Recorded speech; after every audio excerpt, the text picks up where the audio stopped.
I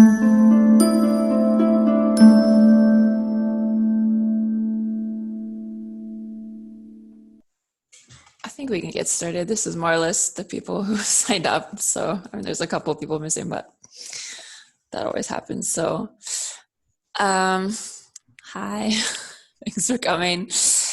I guess we can start like we normally do and just do a round and say what your kind of first impressions were of the story. So let's see. Andrea, do you want to start? Okay. So I really like this story. I like the structure, the way the narration like alternates with the Q&As. I found it really interesting.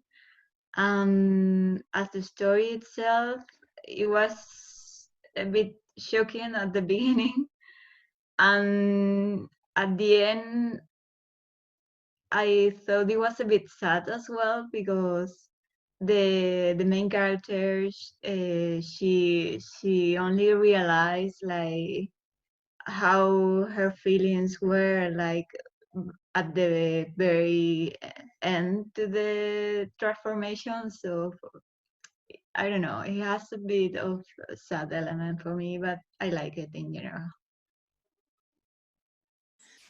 Thank you. Jessica, do you want to tell us what you thought? I only read it once. I wanted to read it again because it was weird. It was a weird story, you have to admit. But I didn't have time. I would have liked to have read more out of her short stories just to get a more general idea of what she's about. Mm-hmm. The story, after thinking about it, I liked it more, as always happens. I like the structure as well, but a lot of questions arose that I wanted to ask that person who was answering. Yeah. Let's see. Adrian, do you want to tell us what you thought? Yeah, I absolutely loved it, more than I thought that I was going to. I think it's impressive in many different ways. It's surprising, it's refreshing. I like the character, almost all of them. I like the person who answered the questions a lot. I think this is the best character in the story, and I like the agency that women have in the story, which are the real main characters. And well, I think it opens a lot of topics that are very interesting, starting, for example, with change that can happen in our societies today, like transsexuality and well, related topics. So in general, I liked it a lot. Nice. Ale, what did you think? Well, I liked it, and I like this kind of stories that you don't understand anything at the beginning, and things go unfolding when you read it. It was weird. Also, I like that the author is not very well known. That's I find that interesting. Also, yeah, I think that this also opens a lot of topics in freedom, in artificial transformation of the body, what is being a human. So it's a good story. Okay, thank you. Let's see, Eloisa, what did you think? I really like the story. I think it's quite original. The main plot is quite original. I like how describe the different changes that the main characters suffer. And I didn't know anything about the author, and now I really want to read something more about another stories. I really like it. Yeah. Cool. Thanks. Sorry, I forget how to say your name. Michaela or Michela? Michaela, you said it perfectly the first time. Okay. Yes. I really like the story. It's I find it very interesting, very profound, very sad, very real in its being so unreal in a way. I really loved it. Thank you. Thank you. Colleen, do you want to share with us what you thought? And welcome. I think it's your first time, no? Sorry, it's my first time. Yeah, I really like the story too. It was not what I expected at first. It was quite, yeah, I agree with the other person that it was quite strange. But it was different. And as I read it more, I liked it more. And I thought it was very original, the take on it and how she used the horse to symbolize different things. So yeah, I liked it. Yeah, and I agree. I'd like to read some more from this author because she has at least from this story, she has a very original style. Nice. Angela? Yes, hi. I really like the story. I mean, I like how it was written in this interview style. I found it so like fresh. And I like how it exposed like a lot of topics like we have set. And I would like to read another time because I read like 1 hour ago, like really fast. And it's like, oh my God, this is saying a lot of things. I don't know if I am like understanding everything. So I think that I will like this discussion. Great. Thank you. Yolanda? Oh, you're muted. I don't know if you can hear us. Yes, sorry, because okay. I have mute. Yeah, I have some problems with the camera, but I can hear you. Okay. I also like this short story for its originality and because I like the topics that are behind this story. About all, no, the different styles of life, no, of in a certain moment of life of a woman, no, to decide if being a mother or the other thing to search for the freedom. I am very well. In some way, I feel like the woman who wants to be a horse. So I like a lot. Great, thank you. And Carlos, do you want to tell us what you thought? You're muted right now. Sorry, I was late and I was just getting organized. I liked it a lot. I mean, I haven't heard of what people say at the start, so maybe I'm repeating things. But I think it's probably the story I like the most out of the last weeks. I think it has lots of interesting things. I think the topic itself is very interesting. Also, it deals with what is to be human and what is the difference between a human being and an animal.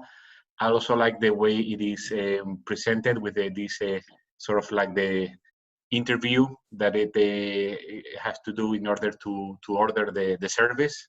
I also like the way it describes the process of thinking of her, of making the decision, and I don't know, I liked it very much. I thought in fact, just 10 minutes ago, I realized that it really is science fiction in a way. I didn't think about it when I read it, and I really enjoy it. Great, thank you. And then me, I think everybody else talked, right? So yeah, I enjoyed the story. I first heard it as read an excerpt on a radio show a few years ago, and it really stuck with me just because it's so weird and kind of unusual, which appeals to me. I like weird. So I thought it would be fun to read. And yeah, I like that it touches on different issues like bodily autonomy and women's bodies and women's ownership over their bodies. And I thought it could make for an interesting discussion.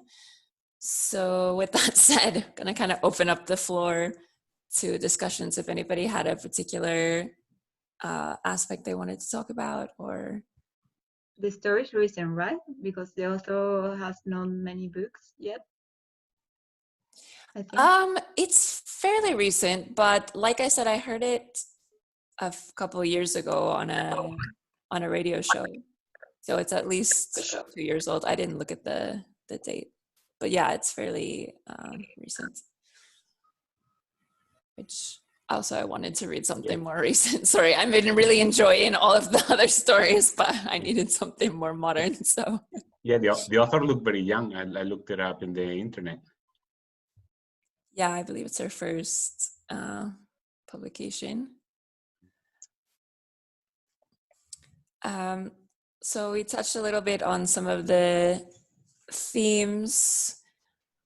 Well, first, okay, I just want to ask a question. How many of you think that you would go through the horse process, or at some point in your life maybe thought about something like that, if it was really possible? Not me.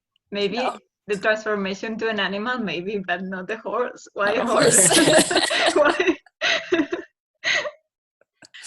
That was one of my questions. Why horses? Exactly. Why not? Only horses. Maybe because they just discovered that as a byproduct of hair luster or whatever, it turned you into a horse. Maybe they will offer more variation in the future.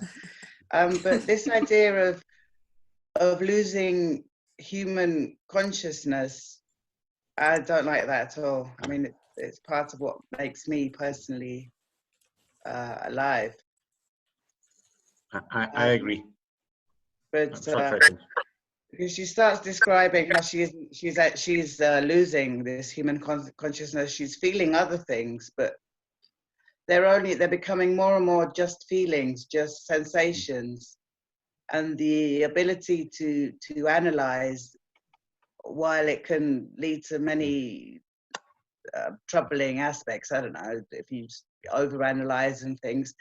It's part of what makes us human and what I enjoy about having a brain, basically, that works in this way. But of course, if you're sick of all this, then, and she has tried all other, I mean, extreme sports and things, but I think this is a bit extreme. What Adrienne said, I didn't make the connection, but it's perfectly right about this transgender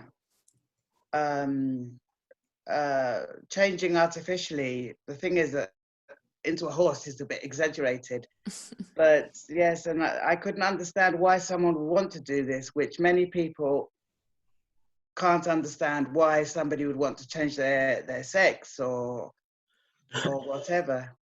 So that's interesting. Regarding if I would like to be an animal, maybe for a brief period of time, like become a wolf or a lion or a leopard or a dolphin and swim the oceans, right? But for a while, and then come back to human form after it. But I guess that if we could use to be any animal in the world, not only horses, people will choose different animals. Like some of them would like to be birds, like eagles, and fly the sky. Some others would like to be snakes, maybe. I don't know why, but snakes. And we will all have different tastes on animals. The core idea of becoming the animal is losing the social constraints that doesn't allow us to either be really us or that make us, require from us to behave in a specific way. And if we associate being an animal with freedom, we do whatever we want, then it's a very attractive option because we don't have any confinement. We can do whatever we want.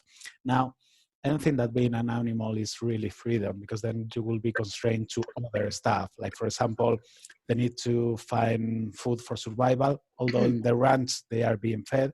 And if you are in the wild, in the forest or the jungle or whatever, to have to survive to other predators. So there's also social constrictions in the animal world. They live with other animals, and they have to learn how to live with other groups and within their own group, but maybe not as complex and defined and strict as human rules, because we have many, many rules that we follow even unconsciously in everyday living. I like to say that when you become an animal, a part of what Jessica said, which I totally agree, that you lose conscience and you lose maybe some of the best things about being human. You also lose human rights. I mean, you could say, well, I like to be a dolphin and swim through the sea, and maybe the next day you are caught in a fishing net and they put you inside a tuna can. You know, so it's normally this being an animal is very much idealized. And in this case, I mean, of course, they have all these contract, all those things, but you know, but I think you lose control over your future when you are an animal. Not that you have much control as a human. Okay, here we have also lots of things that we don't control. But I don't know. For me, it's I would definitely not turn into an animal. I think it's a nice experience if it's something controlled, but during minutes or hours. But just say, I stop being a person as far as thinking and turn into feeling. We maybe feeling better in the case of the main character. But for me, kind of, it's like being in a haze with drugs. Maybe you feel better, you feel good, and you start thinking and you start about something else. But that's not something I would like to be definitely for the rest of my life.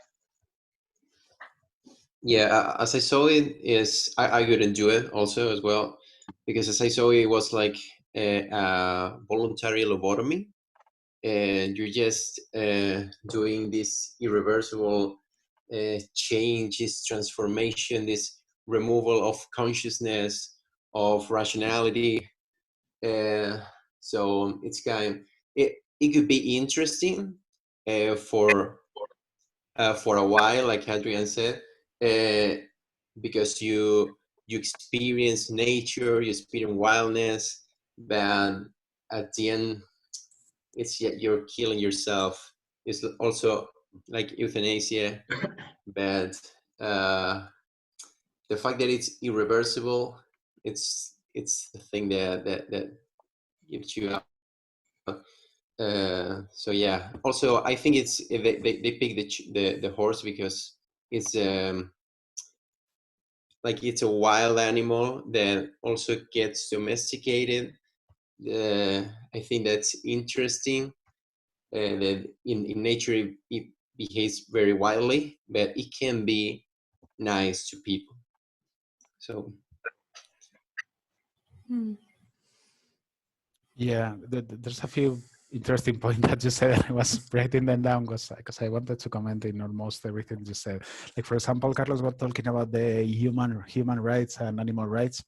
I want to believe, and maybe I'm being too optimistic, but I want to believe that in the future, animals will have much more rights than they have nowadays. Maybe if not equal to humans, if we follow this anti-speciesism path, maybe in a similar way to as part of the environment with this the human species also will be protected, and well, they will have some rights.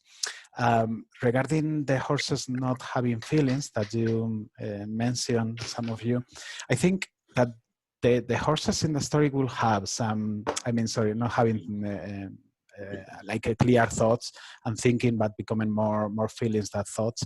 I think they will have in the story thoughts. Like, for example, this horse that sees the two women having sex through the window, the horse seems to recognize what is happening there. There's a moment of understanding with the woman on the other side of the window.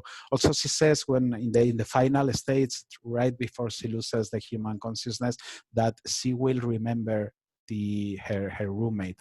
And when the questions and answer sessions on one of them, the person who's answering the question says that she will still have thoughts, but will be more horsely. That they will be horse thoughts, but still some kind of intellect of whatever the brain of a horse works. And then Ale was talking about domesticated versus wild animals. And I think the entire point of becoming a horse is being wild, because if you get domesticated, then what's the difference between being a domesticated horse and a domesticated humans, as most of us are domesticated humans? It's like you're still constrained, you're still in jail of the social rules around you, or of the people that control you. The idea is wildness. Yeah, I think she keeps a part of her human conscious, right? Because he's actually recalling a lot of stuff that happened after she transformed fully into a horse. So she recalled, for example, when the roommate visited her with her children, I think. But losing only one part of the human conscious for me would be like really scary.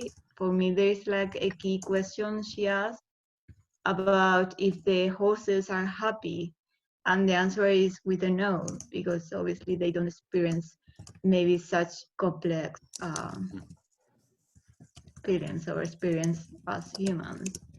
So for me, that would be like the scary part, even though you're not losing completely your human consciousness. I think you're underestimating animals a lot. Like animals have rich inner lives as well. Like we know this, we know they experience emotions, we know that they recognize their family. They can recognize whether that's human family or other animals, especially social animals have very similar brains and emotions to us because they're living in a similar social structure. So yeah, I think that the brochure was kind of right. It's like, yeah, you're still going to be an individual. You're still going to have your personality, and that is just going to be more horse-like. I mean, I think that they will have animals have feelings. So I mean, I'm sure the horses will have feelings, and maybe as they mentioned in the story, maybe even stronger feelings. It could be, but I think what you lose is the capacity to have this conscience of thinking. I mean, animals, they have the capability of solving problems, of being aware of social issues, of their environment, of many things. But I think there's some things that are just human. Difficult to draw where the line is, because that's something I think is subject to a lot of research. We are finding more, all the time more and more capacities in animals that we thought were only human. But I still think there are some things that, as far as self-conscious, that are just human. I think there are things that are just human, the same way there are things that are just for dolphins, and there are things that are just for bears. Like we as a species have different traits, different genetic code, and therefore different brains and different way to understand and live the world. There are some things that make human even more special, maybe, for the way that we have conquered the earth that no other animal did, probably because of how our brains develop and how can we control the environment and destroy it if we wanted to. But in the text is mentioned something that I had to look up because for me it was weird, which is that they mention that as a horse, she will feel no embarrassment. And the person answering the question says, which is, as a great writer once said, which is the fundamental condition of being human. Feel no embarrassment. Do you remember this sentence? Yeah. And I was like, that's weird. Who would have said such a thing, right? Like, which author? And I was looking it up, and it's Darwin. Charles Darwin, the evolutionist, the one who said that, and I have it here. Blushing, which is when you get embarrassed and you show on your face that you're blushing, is the most peculiar and the most human of all expressions. So it comes from there. That's what the person is quoting in the book. You may be surprised, but I actually thought you were going to say it came from the Bible, because in the Bible it happens in the myth of Adam and Eve. It happens when they bite the apple. The serpent the devil gives them.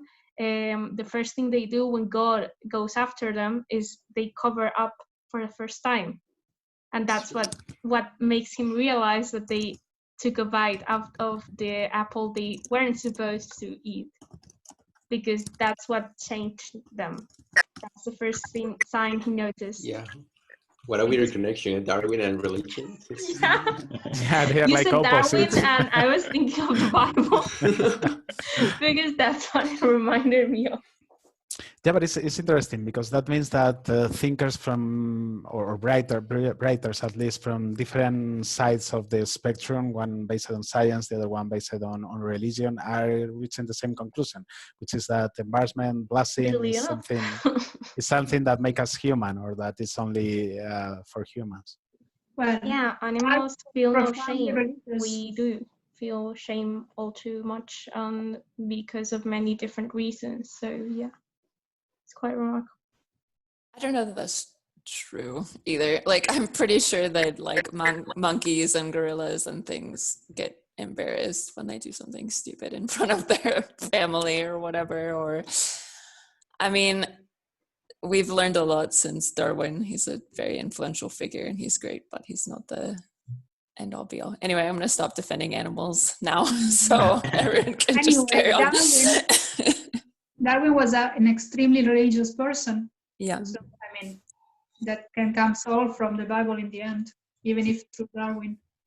Yeah, maybe he got his idea from there. For sure. So what do you... Oh, sorry. No, go on. I don't know why you are so against losing your rational mind. I think that you're all thinking that your rational mind is the only thing that makes you human. And I'm not so sure that is Also, like the ability of language is something, communication. Yeah, many animals do that, though. No, yeah, lots of animals do that actually. Yeah, Communicate, but maybe with not such a complex language. Like we can write books and stuff like that to transmit information. Yeah, but there are studies like the communication between bees, like it's quite complex inside the colonies or wherever. True. Yeah, but that is what differentiates us from other animals. Language is one of the things that differentiate us. That is true. But being human, I don't know if it is only to have a conscience. It's also, we are also animals, and as animals we feel, we have this, I don't know how to express it, like this feeling that of being only, that relates us very much to the animals. So for me, when she says she wants to be on a horse, she wants to be more related with these other parts of being a living being. I think you feel happiness and you feel happiness. A horse can feel happiness maybe, but it doesn't know it's feeling happiness. It just feels it. Is the difference. Yeah. And why? And what's the matter? Why is it important to think that you are feeling happy? Because to be aware of what's happening to you and around you and everything, I think is wonderful. Me personally, but I don't want to be a horse. No, I mean, I think the character that's the whole point, is that she's tired of all of these trappings of humanity, and that the whole point is to lose these particular human qualities and to just feel things and to just be able to act and not have to hold yourself in and not have to act properly and not have to smile at the guy on the bus because he might kill you otherwise. I mean, I think there's a very particular reason why the author makes it that only women get to go through this process, that the process only works for women, because we all have societal pressure. But I don't know, speaking, I think it's a lot worse in a lot of ways, or more intense for women. But there is a point, no? When she stops, there is a moment when she talks with her friend that she's crying, and she stopped the transformation into a horse. And then, I don't know if I understand exactly what happens there, but then after she likes have a moment of complete violence, she understands that that violence is her human part, is not her horse part. And she accepts it, and she begins to get transformed in a horse again. So I don't know, I'm not so sure I understood what happened there, but I thought I thought it was interesting in a way when she gets close to her friend, that when she's crying, she gets linked again to her human side, or at least that is the way I interpreted it. Yeah, she And she starts. leaves it completed. Yeah, she starts feeling rage that at some point she thinks that it may be the horse part, but she realizes that it's just her human's feelings. I understand this rage, this frustration that explodes within her as the same reason, the same engine that drives her to become a horse, because she's not happy with her life. She's keeping inside her all this rage and boredom and disgust with the world, and at some point all these feelings that she has drive her to become the horse. When she becomes the horse is when she discovers that that rage was part of her all the time. That's how I understood it. Yeah, that's for me was the sad part, because she says she wants to be a horse because she was bored. She has like a crisis of boredom of human life. But at the end, she realized that it was not bored, it was just rage. And that's very human. I think also one of them, I don't know, I think for me that was a very sad part. Maybe, I don't know, maybe she has a lot of problems that could be solved without having to transform completely and losing her humanity. Because at the end, she seems to accept her humanity, but it was too late. The thing is this, because I feel the same way as you, Anthea, but I'm feeling a bit scared of myself, because it's like I don't accept that somebody wants to make this transformation. You know, she could have tried other ways to accept her humanity, and I feel that if we compare this, as I was saying before, as Adrienne was saying, with people who want to change in ways that are possible now, which normally don't bother me, but you know, it's sort of the same thing. So I'm feeling, you know, why do I feel this rejection of turning into a horse?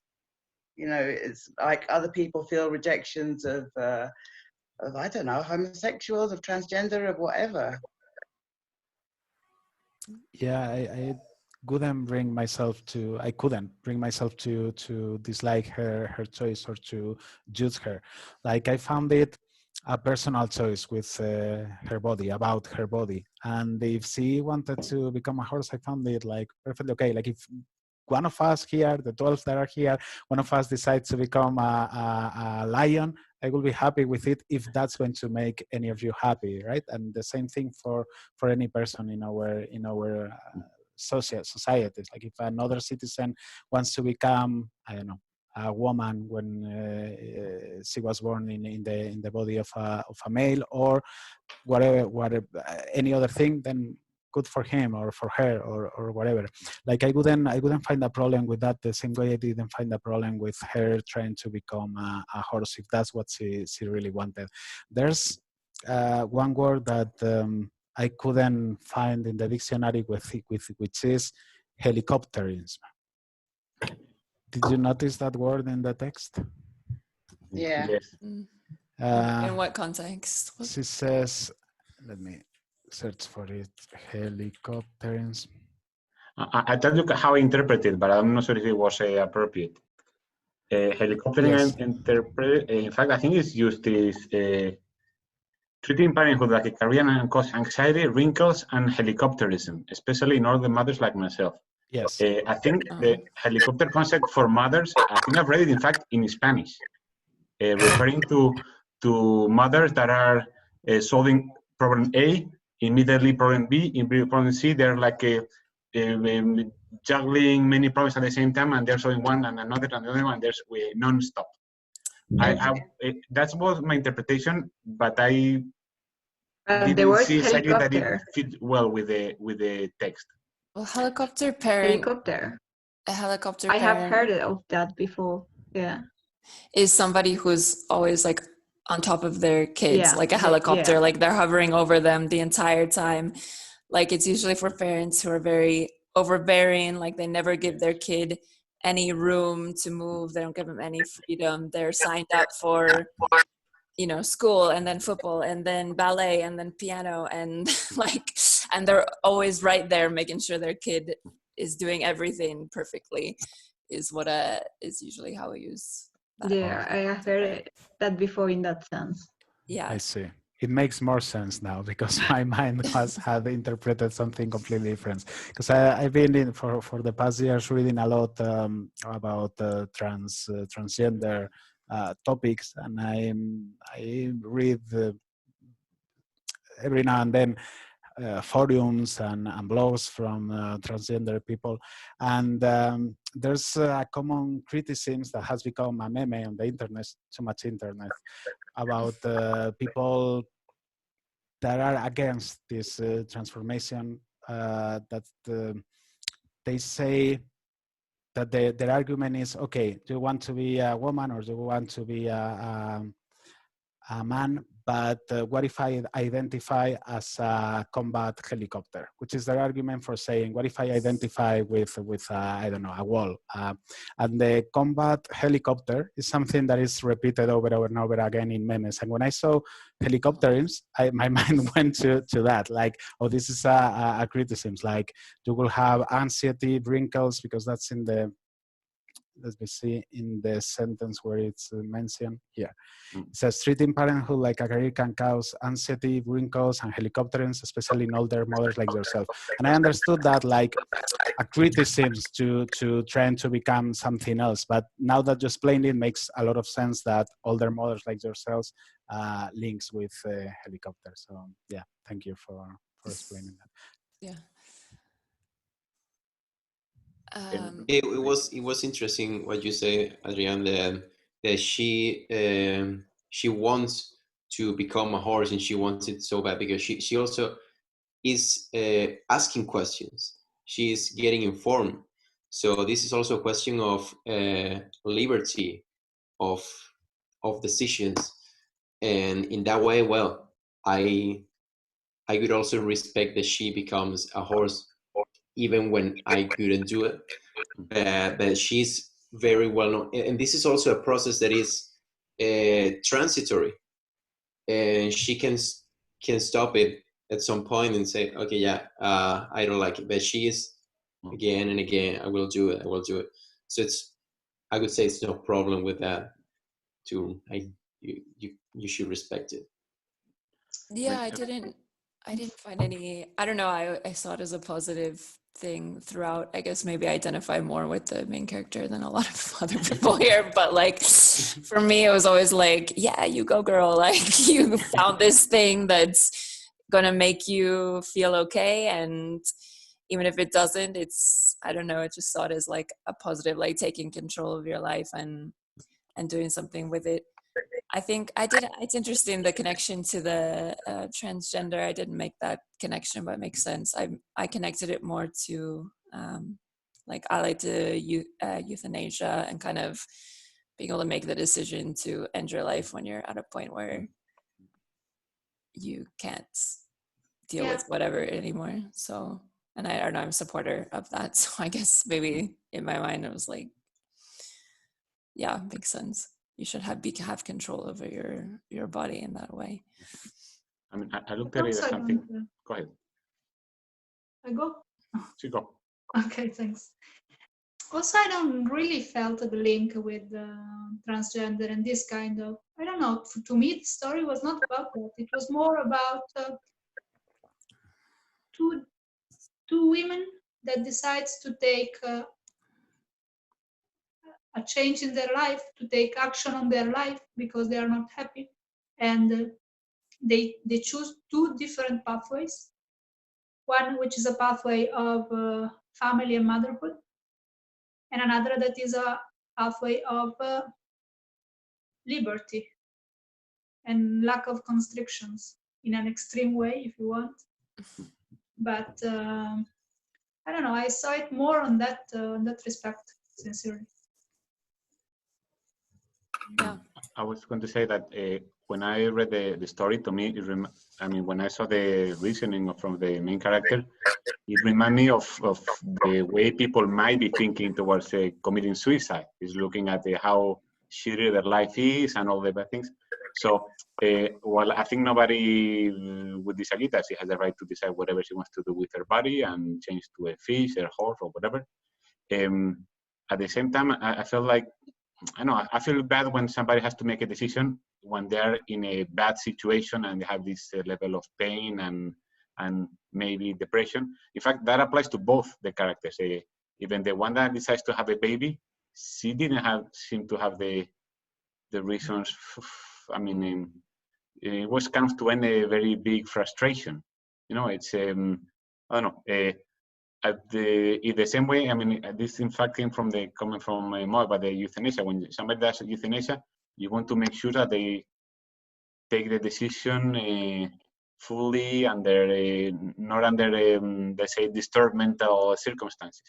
In that sense, I think it makes one feel good to see that they have a full interview, a whole process to make sure she understands all the consequences. But at the same time, she seems to be taking the decision in the moment of pain, well, moment or a phase, many years of a phase. I mean, it's not something momentaneous, but I think it's something that I feel sad in the sense that she's making a decision which I respect, but which I think she's taking in a time in which she might be, it's not maybe a good time to be taking decisions, even though if that makes her feel better and so on. But I feel a bit like it would be good for her to also have some psychological advice and not only the let's say the horse interview.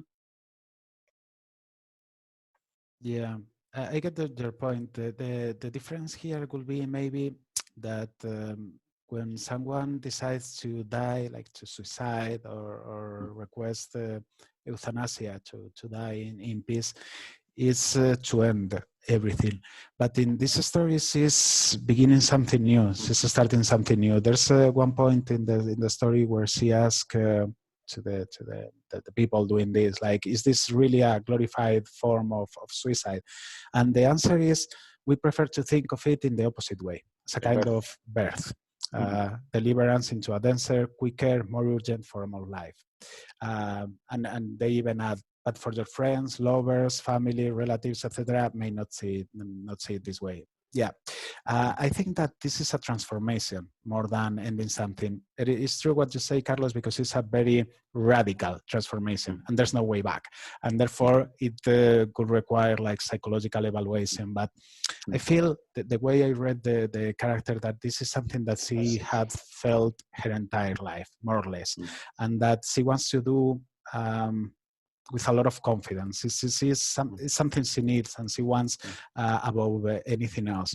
And this is something that is very similar to transgender people, how they feel since they have the use of reason, since they are very, very little. And it's something that they fight their entire life and try to understand themselves and what is happening to them. But the feeling of, there's something wrong with me, like I shouldn't be in this body, is present always, and it harms them psychologically so much that, in fact, for transgender people, when they decide to start transitioning, the ratio of suicides suddenly declines. Like transgender people before transitioning have very high suicide rates. The moment they start transitioning, the suicide rate lowers a lot because they are becoming what they really feel they need to be. And I think with the horse thing is more or less the same. But I don't know if I see completely the link between this story and transgender, because for me, at least, transgender is about accepting one's identity. In this story, I think she's kind of running away from humanity and human problems. So for me, it's not exactly the same. Yeah, go ahead. Sorry. Yeah, I just didn't see I think it's an interesting interpretation, but the reason I don't think the intention was to draw a parallel with transgenderism is because it feels like it's very much about women and their life. And even though, yes, some transgender people are women, but and their experience as well is important. But I just felt it was more about what we go through as women, what our bodies go through in life, how it's our lights again. Sorry.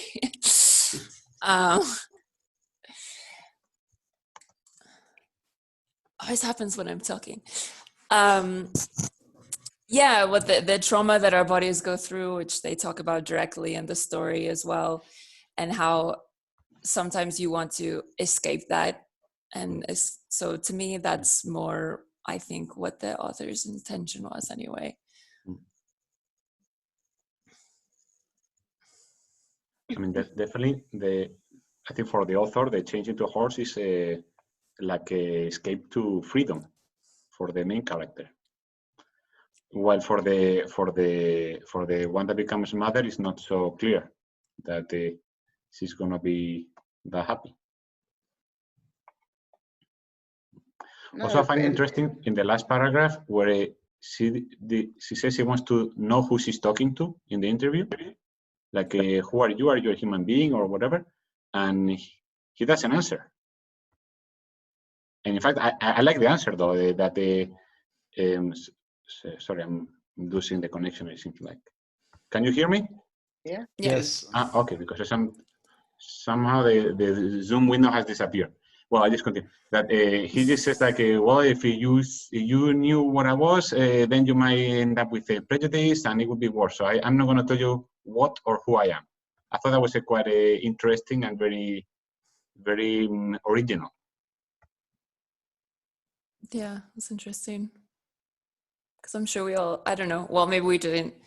Did you all have a picture in your minds of who the person was answering? And that kind of challenges you to think like, oh, I shouldn't assume like anything. I'll say some associations this story brought up for me. I don't know. I think I'm in the U.S. and so there are lots of stories everywhere around the world about people who are childless and what that's like. And so, I think this is a woman who decides to not have a child. So that's one association, for me. Another one is like people who try to finish up their careers and go retire by age 40. She's like at age 40 when she does this. And, I have friends who want to save up their money and go and live in Southeast Asia by age 40. So, that's another association. I really thought it was interesting, the sexual encounter she had with the grad student. I don't know what to make of it, but it's really interesting for me. Yeah, we haven't talked about that yet. It was a hoof encounter, really.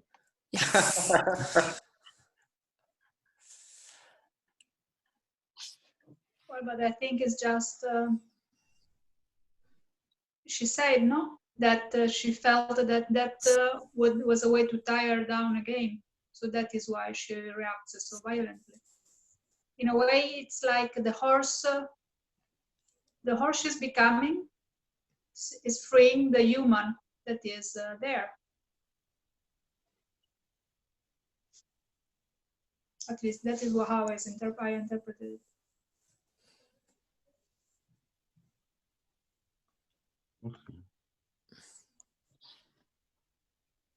It seems that, if I recall correctly, when she was at the bar, she was interested in being with him, or with him or with anybody, because I think there was some phrase that she was horny or something like that.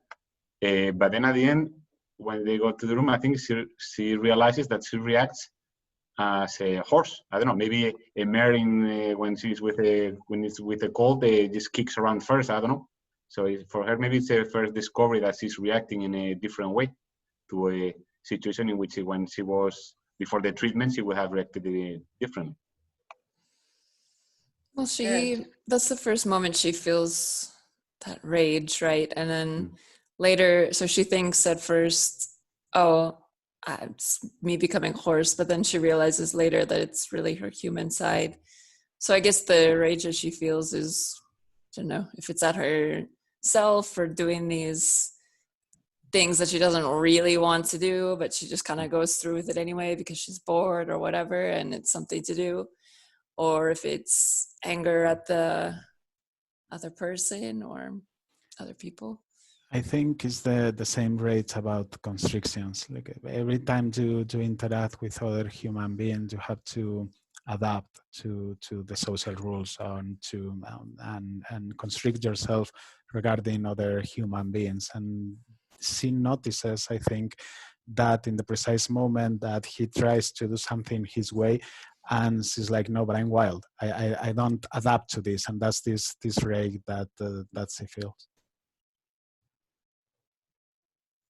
It's interesting also how she finds more the connection with her nature when she is having sex, because maybe you can also find some also connections with humans that it's very different before the orgasm and after the orgasm, especially men, and you behave very differently. So it's interesting how she connects more with herself, with the nature, with the horse when she is having sex.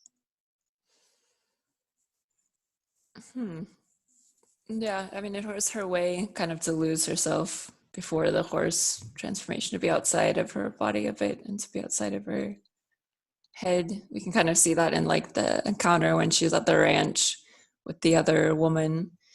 I think it's just explicitly says that it's like basically they had sex because they didn't want to feel like they were themselves. They didn't want to be inside their bodies. They didn't want to be inside their heads. So becoming the horse is kind of another avenue for that, a more extreme avenue, I guess.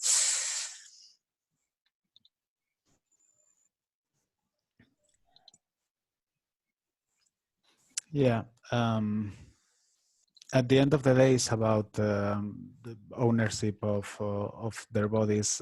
Following Clark's idea regarding that she doesn't want to have a child, we have the two opposites here. One woman that wants to have family, children, whatever happens, and another one that's exactly the opposite. She doesn't even want to be a woman anymore. And for me, this is very interesting regarding the female characters in the story, because they have the capacity, the autonomy, the agency to decide by themselves what they want to do with their bodies, with their lives, and that's what everything should be about being able to do whatever you want, whenever you want, as long as you don't harm other human beings. Who cares? If you want to have a kid, perfect. If you don't want to, perfect too. If you want to become a horse, perfect. If you don't want to, perfect too. Like, as long as you don't harm anybody, who cares? Well, in the case of, go ahead. Sorry, go. No. I was saying, in the case of having a baby, she has the choice to try, but she is not for sure at all. So it's like that case is really frustrating for her not being able to achieve that. I mean, I agree that she has she takes the decision on her body, and more than her body, on her life, because that's going to affect her body for some time, but her life for much longer. But at the end, it's just something that she can attempt, that she has no certainty that she's going to be able to achieve it. And with the horse, there's some uncertainty also, in fact. But also I was thinking that in a way this is the story of a friendship also, right? Because they begin, in beginning is very nice with each one of them helping the other one to give him punctures, no? Each one gives an injection to the other one. Yes, the jabs. And but their life choices inevitably set them apart. What they decide is something that is going to separate them. And so is a way, in a way it's a story of two people who are friends and that help each other and they grow together until they separate. And that is very sad. That was the very sad part for me, because each one of them in the end achieved their dreams, but the dream implies the loss of their relationship. Yeah, I think that part of this story was interesting and something that all of us can identify with, I guess, just people, friends, or relationships that you have, and you both kind of decide to go down different paths that are somewhat mutually exclusive, so you lose that connection. And the thing that you help the other one to make that decision, to get away from you. That's also, and it's also interesting how one decides to create more humans, and the other to make a human disappear. So also, the pregnant woman doesn't just create one human, but two more. Maybe you can find some relationship. Maybe she and the other one is not destroying a human, but also is destroying their relationship with friend. Or maybe I'm just reading too much into this.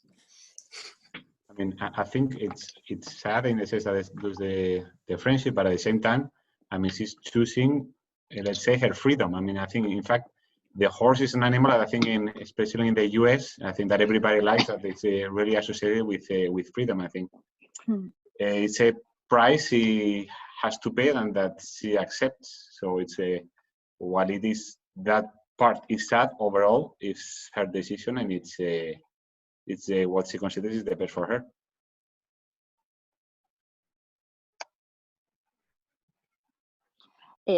I agree with you because I think it's a choice. So I think the symbol of the horse is precisely the freedom that is she's searching for. So and I think it's her choice. So I think that it's not sad. It's just only a choice that it's different to her friend that has decided to become a mother, and they both use hormones to transform them in to have another life, no? The life of freedom on the one side, and the life of become a mother and take care of others in the other side. So I agree with you.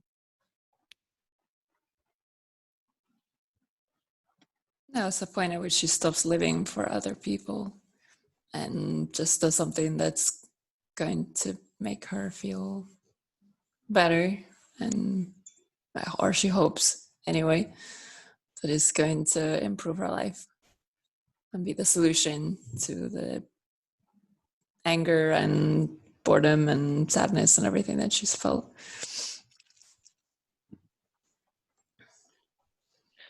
I haven't. Funny when she becomes a horse, she's not going to get bored anymore, but she's going to be doing the same thing for years. So maybe she loses the capacity to get bored. She hopes, yeah, I don't know. Well, another association the story brings up for me is meditation, right? So at one point she talks about whether the horse still has human consciousness. The company quotes Spinoza and talks about sort of,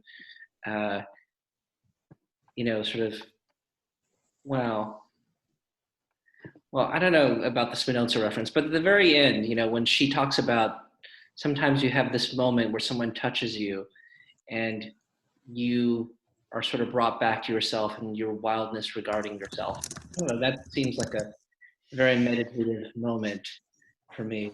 I think, there are people, like I have a friend whose son is a monk, right? And she's like, why is he a monk? Why did he leave everything behind and go to a monastery, right? And so there's that element of it too, sort of leaving all worldly cares behind and then, becoming a monk. Or like in Hinduism, people would become an ascetic at age 70 and be a hermit and live in the woods, right? And so that's another association. I think you could also read her as this quest to be free of boredom and worldly desires and attain enlightenment, which she sort of does. Yeah, that's really interesting. That totally makes sense. I didn't connect that before, but that has been my problem since the beginning. That the whole point of becoming a monk, of meditation, all this is awareness, is consciousness, which she is going to lose. She's going to become a horse and she'll be free, but she's not going to know she's free. She just is. And that's my problem with this story. Not with this story, with this decision, which I insist. I don't know why I'm so against her becoming a horse. I really don't.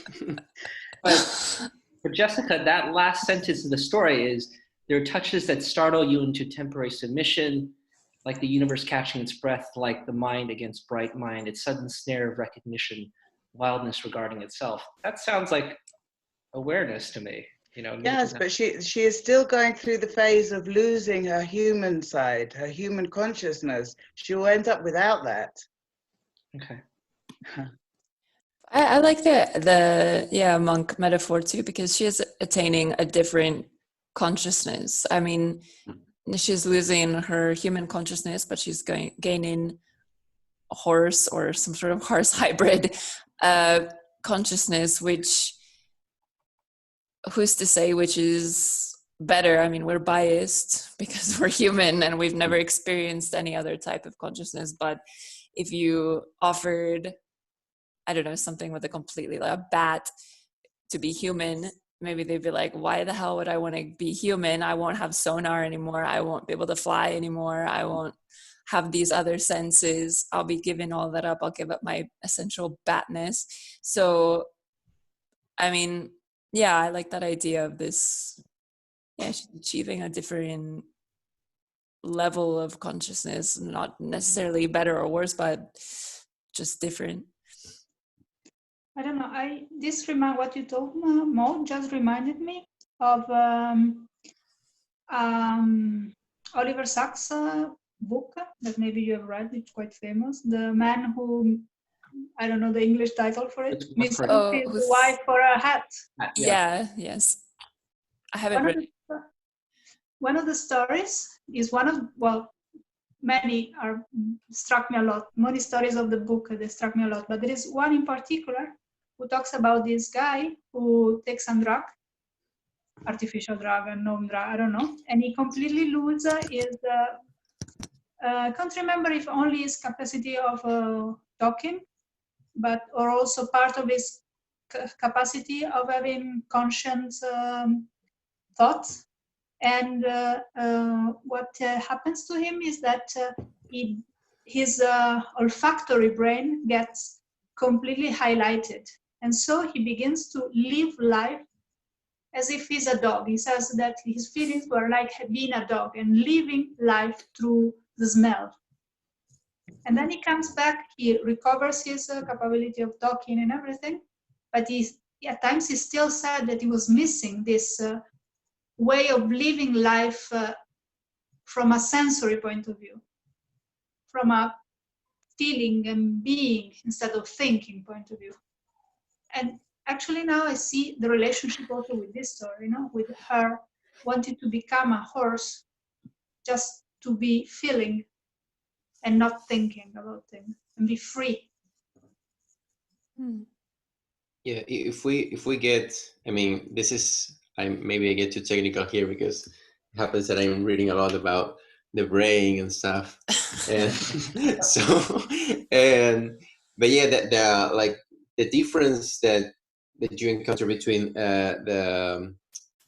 between humans and mammals or other animals is that humans have prefrontal cortex. And the prefrontal cortex is what controls all the sensations, that puts rationality in all the sensations. When you are a rat, you are always moving with emotions because the senses are related with this limbic system, and that only controls emotions and moves your body with emotions. When you have prefrontal cortex, then you can control, then you can rethink. Also, you can, from this rationality, you can influence your emotions. Depression maybe you can think a lot about something, and then you get into your emotions, you get depressed. Yeah, that's why I see also becoming a horse like putting a lobotomy in you. It's like when I picture the ranch of horses, I see a lot of people with lobotomy and behaving like this. I respect the decision, but it's because I'm reading a lot about this. I just imagine like people without any sense in a ranch doing things. The idea of a lobotomy came to my mind as well.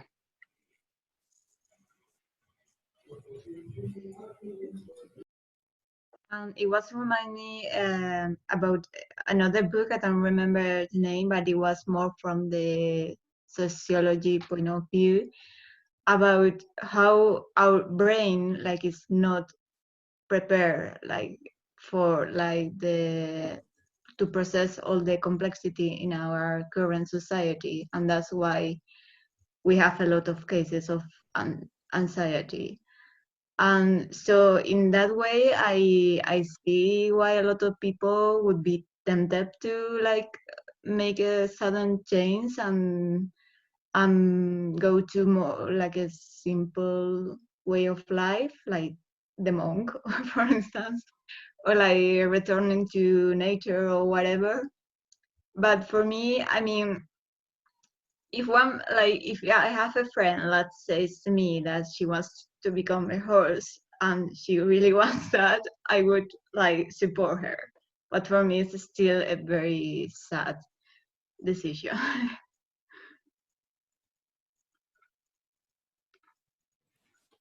I only see it as a sad decision because it is coming from a place of pain, and anytime somebody is going through pain, you feel sorry for them. But I don't know, like they're finding a solution. I guess I didn't make a connection to a lobotomy at all because they're not brain damaged. It's just a different brain completely. But I don't know. I guess as I feel the sad in the same way if somebody makes the decision to end their life after years of struggling with pain. Of course it's sad that they went through this pain, but they're making a decision to change it because there's not another solution. Yeah, I think so. I also thought about suicide. Didn't want to be insensitive, but it kind of reminded me of that. But also in a less obvious way, it also reminded me of those people that simply one day disappear due to their own volition. They just want to leave their life behind and start another life in another country, maybe start another family, because they have this need to escape. They can't bear their routine, their normal lives, being with their family, and I think it's just like that. I think in the short story it appears in the figure of her friend, the main character's friend, that doesn't really want her to do it, but as Andrea said, as her friend, she does an effort to understand it, as Andrea said she would with if someone else close to her made that decision. So I think she even says at what point that she doesn't want to go through her pregnancy alone. She wanted to have a friend with her, someone she lived with, someone she even had a different close relationship, close connection with. So I think it's that people, we feel if a loved one makes such a drastic decision as ending their own life or starting a new life elsewhere away from us with no contact, or in this case becoming a different being altogether with different abilities, different state of mind, state of consciousness. I think it's hard for those around you because some people, some loved ones may even blame themselves for it and say, well, if this person was in so much pain, was it caused because of me? Did I do nothing to help them? Could I do anything to help them? So I think it must be hard in everyone else around, not just the person that makes the decision.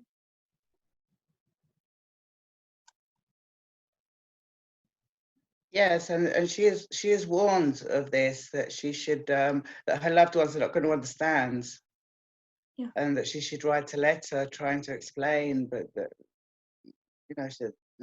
she's warned of this, and it is a very brave decision. Like all radical decisions, whether you agree with them or not. I mean, if Well, you're I think convinced. it is brave, but I think it's also, I think it's a bit like, yeah, like running away or like killing yourself. I think it can be seen as both brave and cowardly to do. I think it can be both, because I think it's brave because it takes a lot of strength to really make the decision and go through with it. But I think it's also, for some people it may be that they're not ready, or they aren't willing to bear with life and its hardships and its failures. I think it can be seen both ways. I think it's both. It's a contradiction. Yeah, I will understand it being a coward decision if it was a temporary phase she was going through. Like if she's happy during her entire life and suddenly for a few months, suddenly she's overcome or overwhelmed by everything surrounding her and she decides to escape and take a chance, I could understand that as being coward. I will even still respect it, but I could understand it being coward. But if, as is described in the story, she's been suffering her entire life, then it's not cowardice. It's just trying to find a solution to become something better, I think. Yeah, in case of the story, in her particular case, I think she's being very brave. I think it's not just a means to evade herself from reality. I think it's a willing step. A step she's willing to take forward. But for me, as I was reading the story, I wonder if the problem of her like mental state, I don't know, her boredom, was like her identity, or was like society. Because if it's not her identity, I don't understand why she does such a radical change.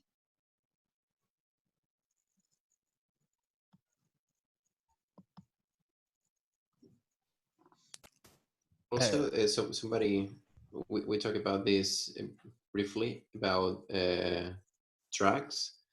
It's interesting how drugs don't appear in the story, in the sense of this what's the word, psychedelic, those drugs that also make connection with nature. So maybe that could have been something that she could have tried to experience, or well.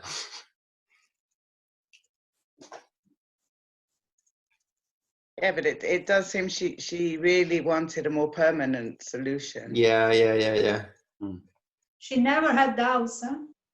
She never shows any doubt.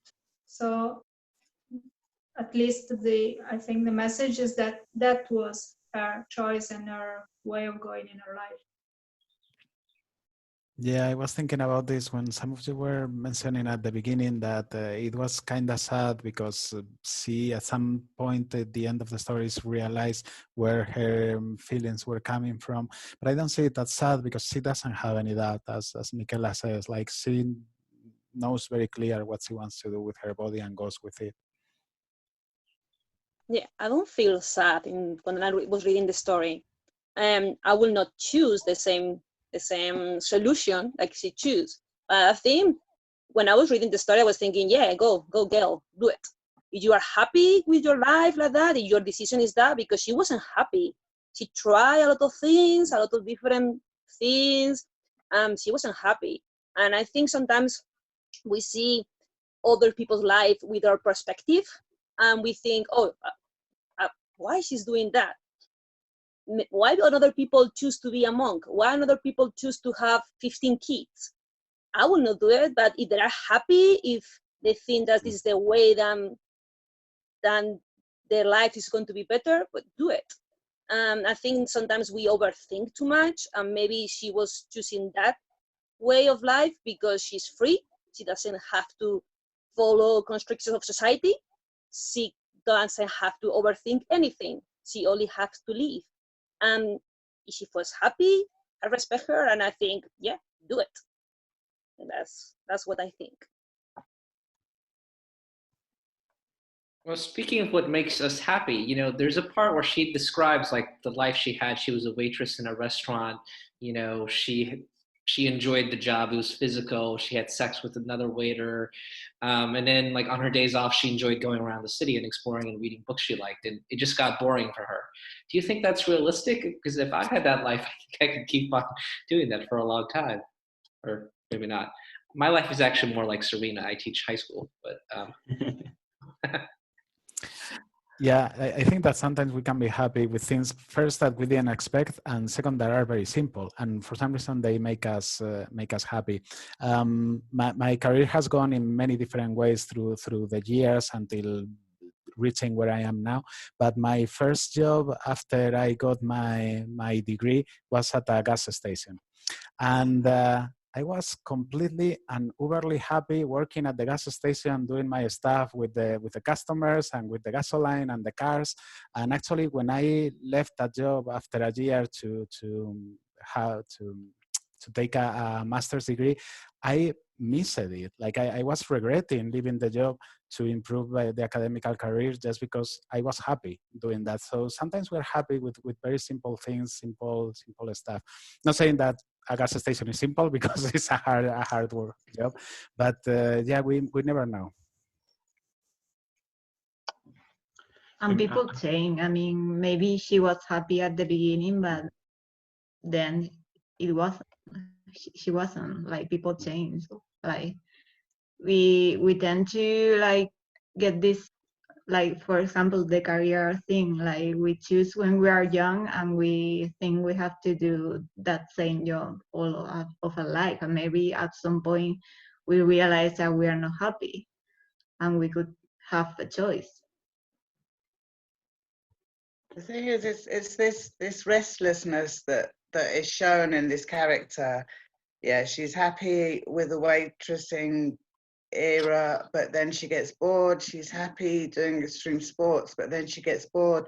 It's this constant restlessness that she hopes to end by becoming a horse. Like, but I mean, this could be just another stage.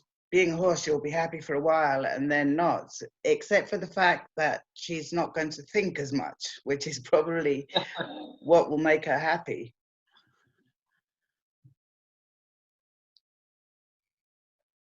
I think it's probably for the best that she doesn't think about it too much, because she can't.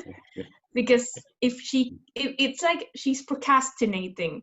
If she becomes host, she has to stop procrastinating because she can't think about it. So she won't feel unfulfilled because she can't feel fulfilled because she can't feel. So I think it all wraps itself nicely. For me, I mean, she wants to become. She doesn't want to become a horse. She wants to escape from what she doesn't like about her life. Becoming a horse, the only option she finds. But I wonder if she found an option, let's say a human option. I think she would take it rather than becoming a horse. She just sees becoming a horse like the only option, and maybe that's the best for her. It's better than the being unhappy as a human. But I think she's taking the decision more for escaping unhappiness than finding happiness there. But I think someone mentioned the lack of mention of any drugs in the text. Drugs are there. Drugs there are types of drugs that you can use to escape reality completely, and you become a shell of yourself. You live in another world. So she hasn't turned to that, and I think if I don't know, if trying to think like her, maybe that's the first thing I would go to, or someone would go to. So I don't think it's that simple.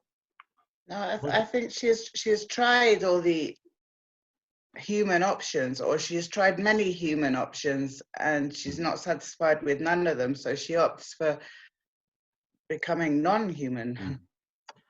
I mean, I think she talks a lot about the things she doesn't like about her life, the limitations, the social constraints, but she doesn't talk so much about she likes about being a horse. I'm going to be able to run, graze, and whatever. So I think she's escaping from something, which I'm not saying it's a bad reason, but I think that's where she's coming from. And she's kind of like similar to what we were mentioning before about suicide and euthanasia, is to stop the pain. Yeah, I agree with Carlos, because maybe if there were other procedures to become other type of animal, she choose another type of animal, because in any part of the story she mentions why she wants to be a horse.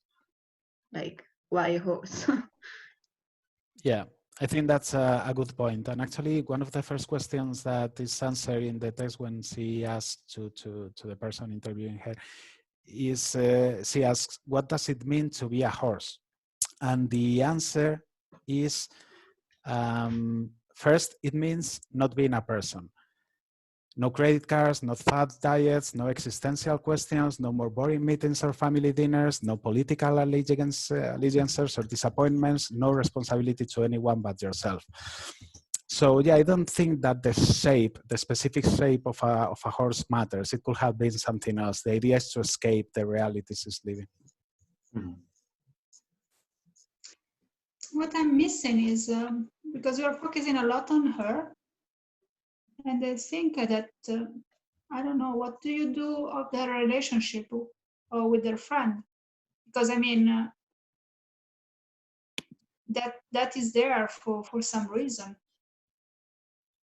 Why to put the friend and the story with the friend? I think it has to do with both of them are, let's say, lonely. They are looking for a something that makes her life. I mean, well, lonely because and painful in other aspects also, and they're both looking for a change in their lives. I think they're contrasts of each other. The main character even says at some point that she's destroying her human life while her friend is trying so hard to create another human life. So she points out that contrast between them. And it's the idea that they are both women who take control, who take control of their own lives, of how to live them in the future. That's the idea, that you can make the ability to make any decision. One doesn't understand the decision of the other, but they both respect them and help each other. Yeah, and I like that part, how the bond between them make them really good friends and helping each other. And even when when she destroys all the baby presents and the living room and everything, the other one gets angry, but still kind of understand it. Like, yeah, it's your horse nature, and you can't avoid it. So I like their friendship, the relationship they have. I was reading an interview to Bonnaffons where she's asked at some point, why does she on her works talk so much about relationships between female characters? Here it says something, and perhaps how it differs from those we see between women and men.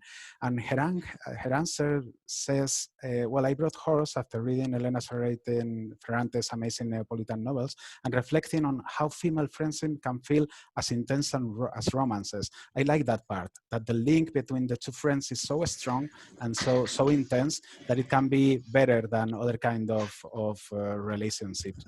And I think that is very well shown in this story, how they they help each other, how they support each other and are there for each other until the end. Because when she becomes a horse, she's still thinking, oh, well, she'll come to visit me.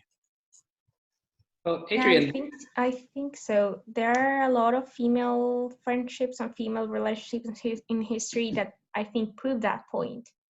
And for example, people often love because I have a best friend. We've been best friends since a few months after we knew each other, and we've been best friends for 12 years, more than half our lives. So, and we're not always together, we're most of the time apart, but we always say we've been together for 12 years. And she has her boyfriend and I have my relationships. We have nothing romantic between us, but it's like something that's part of you. You can't imagine your life without that person because it's been such an important relationship for you. So I think some female friendships and other women I know have had these types of friendships. You just, that the other person, you don't have any sort of romantic attachment to them, but they're such an important part of your life. You can't think of life without them. well, there is, like, speaking to what I think Adrian and Michaela were saying, there is this conversation about like, are they attracted to each other, right? And Serena, the friend, says, there were times I wished I was attracted to you, that we could actually like fuse with each other and break into each other and become different. And then the narrator says, but maybe we did do that, just not with sex, and we're different now. So like they have a very different view. Like Serena like wished they had fused together, but she felt like they didn't. And then the narrator says, well, maybe we actually went through that phase. And I think she's implying that their relationship actually gave her the strength to do this transformation that she's doing. So, I find that interesting. Anyway, I cannot help to feel sad because in a way their choice of life has separated them. That is the sad part for me in the story. Yeah. Yeah, but as we were mentioning before, their bond, their link is, their friendship is so strong that they help each other to drift apart if that makes happy, even if they are going to be separated, which is the beauty of it, right? Like you love someone so much, you are willing to let them go just to make them happy. That's very poetical. Yeah, they somehow put the other's happiness above their own wish or need to be with them. And yeah, I think it's very beautiful and rare because not many people find that person that you are so selfless about. But do you think her friend, do we know from the text that her friends accept the fact that she wants to become a horse as much as she accepts her to want to be willing to become a mother? I don't know if I see that reciprocity. I don't remember. I should read again the story. I don't know. There's something about it. I can't remember quite well, but I think they ask each other, why are you doing this? And she explains, like, want to be a horse because of whatever, because of these reasons. And she kind of understand it somehow, I think, for what I remember from the text. I think after she starts the transition, she still goes out to bars with friends. So at least she's not outright rejected. I mean, I'm sure nowadays, at least in Spain, if somebody decides to go transsexual, maybe not everybody will go to the bar with him anymore, or her. Some friends would, some wouldn't. I think it depends. A very close friend of mine recently transitioned. She's on the process, and people have been very supportive, and it surprised me because I thought it would be, the kind of people she surrounds herself with are very open-minded, but I thought that maybe people would be more distant and like, well, it's your process. We're not very, for example, some simply classmates or people like that you know in passing, maybe more distant, more standoffish, like, yeah, it's your process, I don't have nothing to do with it because we're not even that close. But nothing like that. People have been very, very warm and very supportive, and I was surprised, and she was surprised. So, But actually, I what will guess, surprise me is people being mean or leaving you or breaking the friendship with you because of transitioning. I mean, I guess it depends on the country and the culture. Many of you come from different places in the world, but as Carlos was saying, in Spain, I find it hard to believe that there's much opposition against it. As I understand it, we tend to be a very tolerant society regarding sexual orientation and body ownership to take decisions with it regarding women. So for the people I know that are transitioning, I guess that they didn't find much opposition other than maybe a little bit of not understanding why or what is happening, because it's something hard to understand if you see it for the first time. But other than that, I want to believe and I think that the position will be not so much. I mean, I tend to agree that Spain is more tolerant than other countries, but I think in general, transsexual people feel, I mean, I don't know any case, so I just, maybe it's my prejudice, that they feel rejected quite a bit, and that the suicide rate you were commenting before has a lot to do with rejection by their environment. I don't think people feel that rejected and commit suicide because somebody they don't know feels bad about them. I think it's because of rejection. Maybe it's more because of their family. Probably the parents handle it much worse than their friends. But I think there is still a lot of rejection against them. But hey, maybe I'm wrong. Hopefully. I think overall Spain is a very advanced country in those type of things. For example, in gay marriage and gender transitioning and things like that. I think we are way better than many other countries. But still, I think socially, accepting depends on the environment. For example, if you grow up in a very religious environment, people aren't going to accept you. Whether you live in Spain or whether you live in California, it doesn't matter. Or where you live in Brazil, I don't think it's more like, I think even if a country is open-minded like ours, if the person who's transitioning is not surrounded by open-minded people, it won't matter. And I think in case of transitioning, it might be, for example, religion or maybe traditionalism. For example, I can't imagine a transition going smoothly in a very small village where people are kind of stuck living like the Middle Ages. I can't see it, though it may happen. Wish it happened. Yeah. I think Spain is you were very lucky in that regard, that it's very advanced, but there are still people who have very rigid ideas of gender and this. I work with preschoolers, and most parents are very open-minded and very liberal, if you want to call it that, and whatever, but there are still some who they don't want their little boy to wear a beret in their hair when they're playing dress up. Their kid's not even transgender, or at least hasn't expressed any sort of inkling in that regard, which some have. We've had one who transitioned at that young age, but no, he can't wear, a little ponytail when he's playing dress up. So unfortunately, there are still some people with very rigid ideas, and these are parents of young children, so they're, in their 30s or 40s. They're not old. And in Spain, there are a lot of changes needed in terms of law. I don't remember what happened to a proposition of a national law that was proposed the last term. I don't remember. But there were a lot of problems, like for instance the change of names of transgender people, because there is no well regulated any aspect of transsexuality.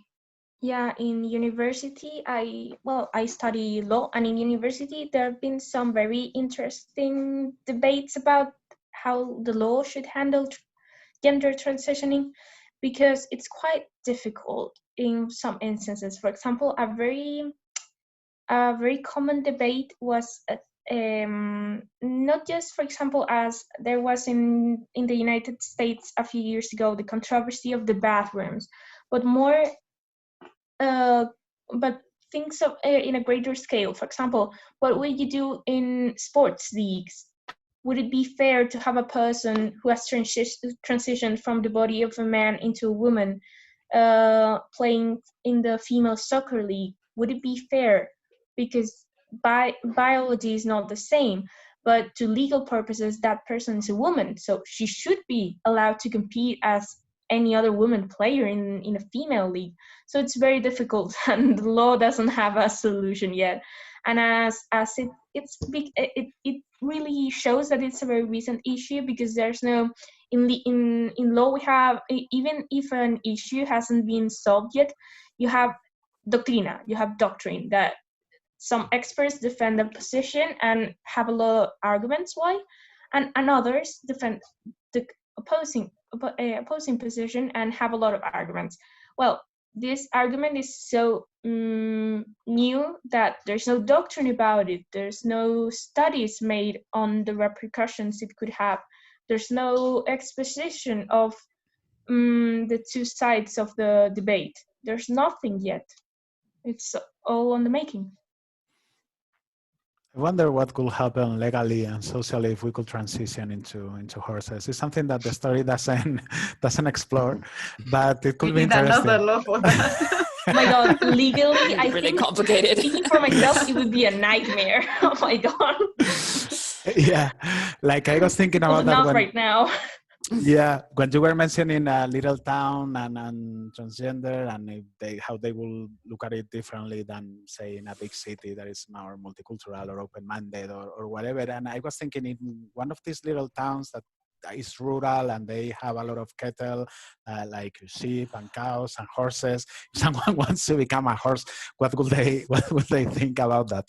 And I think it could be interesting to write another story or an entire novel or maybe an encyclopedia on the topic, because it would be quite amusing. But oh my God, it would be a nightmare. For example, if international law is already difficult as it is, imagine if some countries recognize this practice and others didn't. What would happen then? If you want to send a human, horse turned human into a ranch in a country where it's not recognized, or if you want to transition between countries, or if you're a national from another country and you don't have any residence and the procedure can only be done in a certain country, it's a nightmare. It's a legal nightmare. Oh my God. I have a question. It would If be somebody so turns into a difficult. horse, it would be exactly like the horses we have now. What do you need different laws? No, it would be different laws regarding the transitioning process. It's just like now it's the same problem with gender reassignment. In some countries it's not legal. Or for example, if I marry a woman and go to Israel, my marriage is recognized and respected, but it doesn't exist for them. Or if I go to I don't know, if I go to Zimbabwe, I might get stoned if I am discovered in a hotel room with a woman. It's and even though I'm legally married in my country, it's very, very difficult. And with gender transitioning right now, it's like that. You may come from a country that recognizes that you're now a woman, but those documents might not be valid in another country that doesn't have that doesn't contemplate that possibility and doesn't have an agreement with yours. Well, but I think you're assuming that a human that turns into a horse will have different status than a horse that was born as a horse. No, I mean the process. Maybe that's not the case. For example, there was a case that we discussed in class that it was a few months or even less, a year ago, of Spanish parents that wanted to adopt Eastern European kids from an Eastern European country, that allowed vientres de alquiler. Oh my god, how do I say it in English? Renting wombs, something like that. Okay, if you understand me like that, I would say like that. Like to renting another woman body to bear your child, right? Yeah. So it's legal in an Eastern European country. I just can't remember which one. Maybe it was Ukraine, but with its current situation, I doubt it. Probably. It was? It could be. I think. So these Spanish parents, they were organized. It was a group of them. Maybe it was 30 or 40. It was quite a big group. So they went there and they signed the papers. The babies were already born. They were there. They could meet them. They could hug them. They could treat them as their child. But there was a problem with the Spanish government and the government of that country regarding the validity, the legality of the operation. So they were forced to. They were told they couldn't come back to Spain with their children, with those children, because they were not recognized as theirs and they weren't adopted. So they weren't following the normal traction of as if they had been adopted. There are common international adoption laws. So those children couldn't be encased into any of those categories, and I think it was because the Spanish government decided that the acuerdo, oh my god, agreement. Yeah, the agreement they had done, the temporary agreement they had done with the Eastern European government was no longer valid, and the parents could return as Spanish nationals. They could return home, but leaving their children there.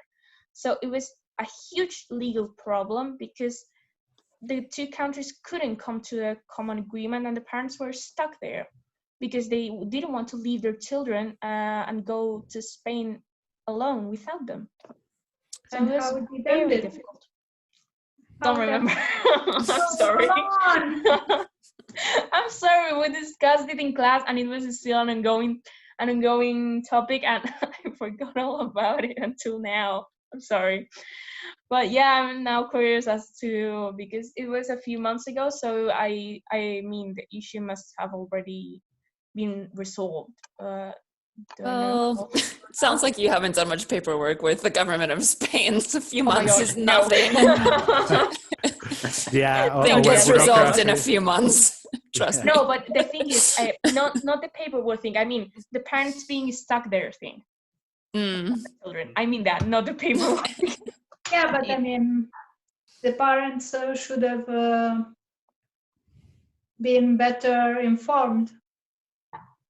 Yeah, but if the Spanish government tells you that you can go and take your child, and then you suddenly they rescind that, it's a very difficult situation. Yeah. But yeah, I have mixed feelings, huh? I'm inclined to agree. I don't agree with the whole renting wombs business, but that's just my opinion. I really don't want to go to this Don't debate go into the because topic. I'm sorry, but I I just live have with to say it. Ciudadanos and Not in favor. it was very no, please. Returning to Imagine in legal class. It's horrible. It's a nightmare. But Yeah. in the story they mentioned that she has to, or she should do a will, right? So that's I wonder, is she gonna be like legally dead or what? Like that's a lot of technical issues to solve. I think it might be as legally, more like legally incapacitated. Yeah. It might be more like that because she's not technically dead, so she would be ruled mentally incompetent. But if she writes a will, it's like testamento en vida. So I really don't know that name in English, and I'm not in a hurry to find out. Living will. It's the same. Living will is the same. Oh, that Yeah. was easy. So it might be kind of a living will, but she's still alive. And she's not if you do a living will, you can legally retract it through a very complex procedure. But she can't. So I guess it couldn't be a living will, it should be a mentally incompetent kind of thing. Yeah, I think the legal problems will come more from the fact that you have to go through a psychological analysis or measurement like now happens with euthanasia and suicide than the legal consequences of not being a human anymore, because if you are not a human anymore, you don't have the issues associated, legally associated with being a human. But as Carlos was mentioning, all this process when you want to suicide could be there with becoming a horse or very similar. Yeah. And the story, I mean, I assume it's supposed to be set in the US just from the way they're talking. It's I don't know Boston, if it specifically mentions. Oh, does it? Yeah, maybe it's Cambridge. Yeah, that's The Boston. ranch mentioned, I think it sounded like. Yeah. So I don't know. It just also made me think about how this would. Okay, it's never going to happen, but it would never happen in the US now anyway, with the, I don't know, all the restrictions that people like to put on women's bodies and the rights that they have to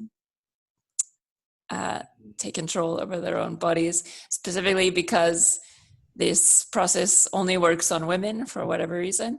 And so I can imagine Congress's reaction, like, what? No, these women, what are they doing? Stop it, stop it now, you know? Well, it depressing, only works on women because it's magic. I wanted to say, like, for the will, I mean, it is true that when you're a horse, you don't have those responsibilities, but when you're a human, you do. So with that will, you have to close all the, I mean, you have to say what happens with your property, with your rights and inheritance, with your debts. I mean, that's, I think that's a way of, let's say, closing shop. You make something, everything gets closed, and then you disappear as a citizen, I guess. Or maybe you just need to pay for staying in that fantastic island where you can be free. No, you pay beforehand for sure. Yeah. Yeah. Yeah, I mean, but I just thought, for example, what if you are married, and what happens with your will? What happens with your inheritance? What happens? Does that person have some rights to your stay, to your accommodation? To, oh my God, that's a legal nightmare. It's a legal nightmare. But you don't have to worry because you're running through the fields and grazing. That's not No, your of course you don't problem have to worry. Your spouse has to worry, and the facility has to worry, not you, not anymore.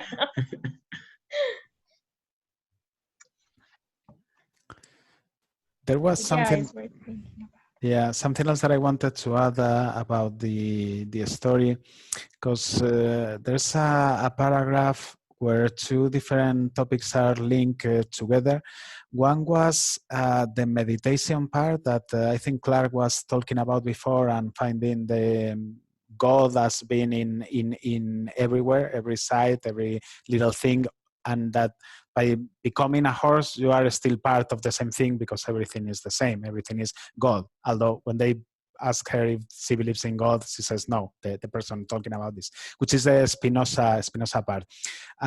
It reminds me of the conversation that we had 2 days ago in the book discussion where 2 people meditated and they started talking about how everything was the same thing and every living thing was connected. It's the same kind of argument and discourse. And although I'm an atheist and I don't believe any of this stuff, I find it very interesting how they describe, and I'm going to share the screen, that when she transitions to a horse, she will still be kind of human, or to conserve some of her human things. And she says, every substance is necessarily infinite, but has its own essence. In a similar manner, you will simultaneously be your human self and not be your human self when you become a horse. You will think the same thoughts, but in a horsey manner. Your personality will have the same attributes, but horsily expressed. Your thoughts will take on a horsey cadence. Your feelings will pulse and throb with thick horsey blood. So by this convoluted way of talking about God and universal links and stuff, what she's saying is you'll still have conscious and you'll still be partly you. Well, that's the that's the sales speech. Okay, we don't know if that's Yeah. true or not. That's how I Yeah. interpret it as well. Is like this kind of pretentious answer was really like, I don't know, like was the real answer was Like, we don't don't know really know because what's gonna horses don't happen. talk. Oh, but it's gonna be awesome.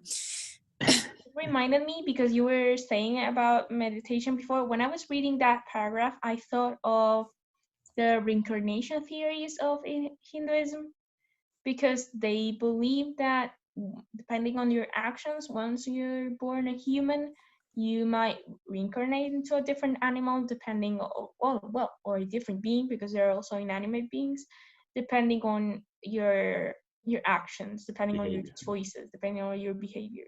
So, but they maintain that I believe that if you, for example, if a human woman becomes a horse in her next life, she would retain some of her memories from being human, because only that way, only if you have some memories of your human life, you can still live as a horse, lead a good life as a horse, and hope to once again continue the cycle of reincarnation and reincarnating to better things instead of worse things. So you need to retain those memories, because if you don't know that you're still in the reincarnation cycle, you have no motivation to keep doing good things and keep acting good according to Hinduism. Yeah, that's the sales speech of Hinduism also. Yes. It just reminded me of that. I also want to mention this character, the other lady that she's going to go through the process at which she meets, the reasons that she puts forth for her decision. She talks about the long story about her body that had received all the different types of traumas that a female can receive, and also I think it's also, I guess, an example of going there because of escaping. Yeah, Of but course, he doesn't go into detail for that, but it's just like I need a new body because this one has too many traumas associated to it, which I in actually fact understood more seems to be more this a problem with character. her mind than with her body. At least she didn't describe that has any body problems. It's just she has her body associated to all the traumas that she has endured during her life. Yeah, but I actually understand more that this character, because she associates the female body with all of the traumas she has experienced. So their decision is like not to be a female anymore.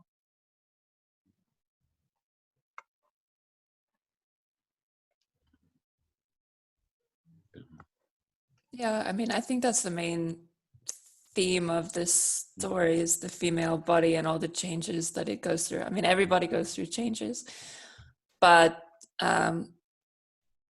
women's bodies are, I don't know, we go through some very dramatic changes that men don't experience. And also our bodies are very subject to, like we were talking before, to government legislation and to the gaze of society and everybody's opinion, and everybody gets to comment and use female bodies. And so for me, that was, I don't know, the main theme of it is that, okay, if you have the chance to kind of escape that and be born into this powerful body, which nobody really uses, which is not true because we do use animals' bodies against their will. But in this case, I guess you're a free animal, and that's, I don't know, that was to me the main beauty and the idea of the story of. And both of the women, the main characters, are going through this, one's deciding to go through childbirth, which is a very dramatic change to your body, and the other's becoming a horse, which is also, I guess, a quite dramatic change to your body. So I mean, it's a way of escaping about the situation in which society puts them. Yeah. Society and also your own mind in the case of the main character, because obviously society affects her, but it's also she's sort of trapped in her own brain. as well. Yeah, but then, yeah, like she feels like that because maybe she's trapped in a very patriarchal society, not only a society that means and implies rules, but a patriarchal one, the ones we are living now. I think it's a very feminist text because of the both strong characters and the decisions they take. There's a book by I can't remember the name, but she was an Italian daughter or granddaughter of Albert Einstein, living in Italy during the Second World War, and her family, because of being relatives of Einstein, that by the time was emigrated in the States doing his scientist stuff, because of being family of the traitor Albert Einstein, her entire family was killed. And she went not also through this, but also a lot of mean stuff and horrible stuff for being a woman in a society that at the time, and even now, didn't grant all the agency to women that she feels that she needs to have. And therefore her reaction to that, and this is a real story, like the author of the book existed in reality, her reaction to that, other than having a lot of psychological problems, going to psychiatrists, psychologists, and trying to solve it, was a lot of rage. And actually the name of the book, I just remember, is Rage. It's frustration, is how can a society allow this to happen? Like everybody surrounding me is wrong, and I can see it, and they are fucking wrong, and I can't escape this situation I'm living. I think that the options that she had were none. I think that the options that we had maybe are a little bit better, but still, if we had the option to escape totally that, maybe some women will take it, specifically women. I'm not talking about men, which also maybe some men are affected by this in different ways.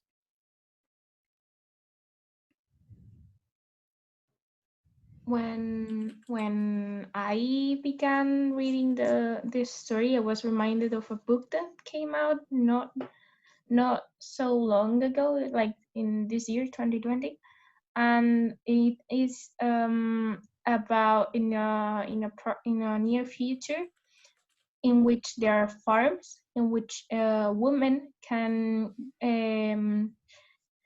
go there as instead of paying a lot of money to become a horse, being paid a lot of money to have a baby of certain characteristics, of certain aspects, and for certain people, for certain families, wealthy families. And it's about the life of these women, and of course the women that go to this place are poor, and the people who want their services and need their services are rich. So it really reminded me of that book I just got. Don't know whether it's any good or bad, haven't read it, but really sounded like a common theme there.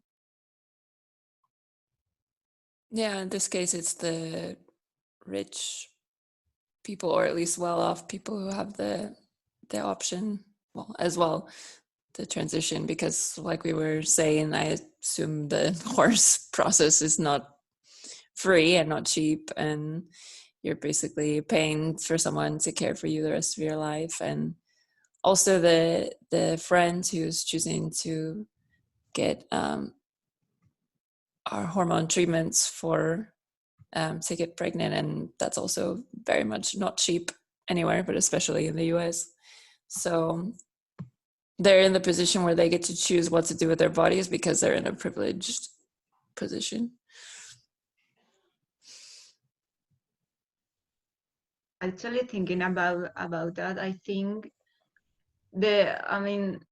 for a woman, like the feeling of wanting to escape your body, I think it happens like a lot through your life. At some point, maybe you think about it. For me, like it amazed me, like when I see like travel blogs of men traveling all around the world, and they are so like free. And I think if they have like women body, maybe they were not so free and so careless and so, you know. Yeah, it's quite unfair. I was going to say, like, maybe instead of escaping their body, what they want to escape is what society does to them because of their body. Because I don't think they are ashamed of their Yeah. body or they don't like it. No, but they the just thing is, don't like the consequences that society imposes on them. obviously, but the thing is, like, it's so much. Like, there are so many like fronts that, yeah, I understand in that point of view. Yeah. It kind of like when somebody was talking before about the changes that the female body goes over. The problem is not so much the problem is the changes themselves, but how they are judged because of those changes. Well, I disagree. I mean, obviously being in a male body grants you more freedoms in the world, but also the transitions that our body, I mean, anybody's body can betray them, but as a woman, it's like your body is guaranteed to betray you, like, you know, just from the hormone fluctuations we go through every month, period cramps. In the story, they mentioned the endometriosis that one of the women had, menopause, which I'm so scared of, but it's going to happen. It's like, you see it coming. It's in and of itself a painful process, not just partly because of how society now sees you, but just as a soul physical process. It's very harsh on your body, and women who choose to go through childbirth, it's a very harsh process on your body and very painful in and of itself. Oh yes, I mean, definitely childbirth is one of the most painful things, although it is a choice. Normally in Spain it is a choice. In Africa, not like. I guess in the last 30 years in some places it's a choice. Yeah. Yeah. So yeah, I don't know. I think the story is powerful in that way, or spoke to me in that way too. It's just this like option to not have to deal with all the things that your body puts you through. Yeah. Although childbirth is something that one of the characters puts herself through, so it's not really something she, let's say, is trying to run away from. It's something she's willing to endure for something that she considers that is more important for her.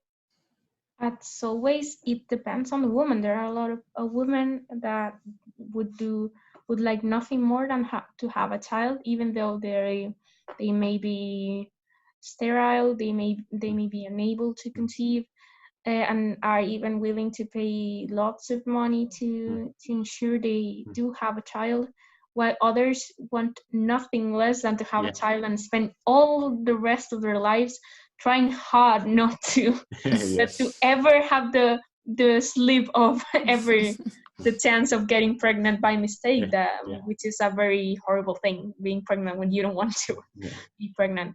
So I think the difference is that nowadays in our countries, at least in our first world problems world, we women have the choice to be on either one side of the fence or the other, or not even having to make a choice because we're young or we're old and we don't have to think about it. So I think the main thing about the important thing about childbirth now is that it is a choice. It's no longer acquire or given. It's something you either choose to do or you choose not to, and it's not tied to the fact that you're a woman. Being a woman is not defined by having children or not having them. So much more than that. But it's like turning into a horse. There's no way back once you do it. In fact, there was a study like a few years ago. It was in the news by some, I think, Israeli psychologist or sociologist, that there were some percentage of women that regretted having a baby afterwards, and it was like a taboo to talk about that because it was not accepted by society. And some people say, well, maybe it was not worth it. Yeah, but I do think that a woman that has had a child is very different from a woman who hasn't.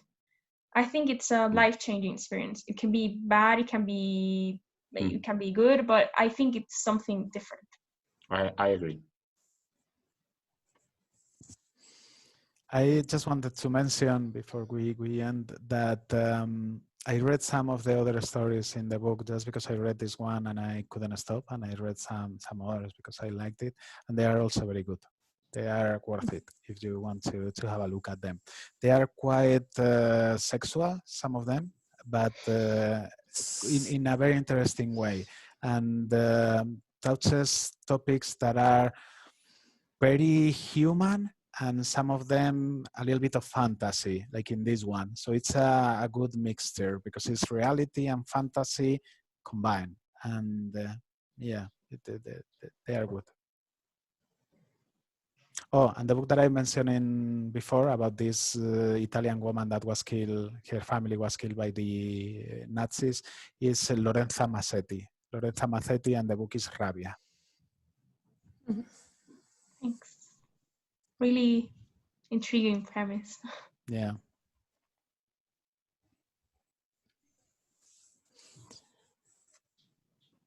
Okay. Does anybody have anything else they wanted to add or talk It about? was a very original short story to Yes. choose, so I'm glad. I don't know who chose it, but it If was very good. Yumo chose it or Adrian chose it. Yeah, I had heard it I heard an excerpt from it on a radio show, and I thought it was really interesting, so I wanted to read the whole thing. Certainly was. Yeah, very original, very Indeed. unique. Yeah. Nice. So thank you for the discussion. Yeah, thank all of you. Thank you. Okay. Nominated for a new choice. You're nominated for making a choice for yeah. the community. I think it's next week also is my, like next Thursday. Which one? Is also one I did. It's a Zadie Smith short story. I cannot remember the name. It's like Miss Somebody Amidst the Corsets. Miss Adele Amidst the Corsets. Amidst the Corsets. Yeah. So I haven't read it yet. I don't know, but it sounded Quite interesting. a contemporary one too, right? She's a contemporary author. It's recent. Yeah, I like Thaddeus Smith. She's British, right? I think so, yeah. Yeah, I mean, when I understood she's pretty. Yeah, and I was like, think so. don't know. I'm very machist, but not so much. I don't care if she looks good or not. But what the heck? Okay.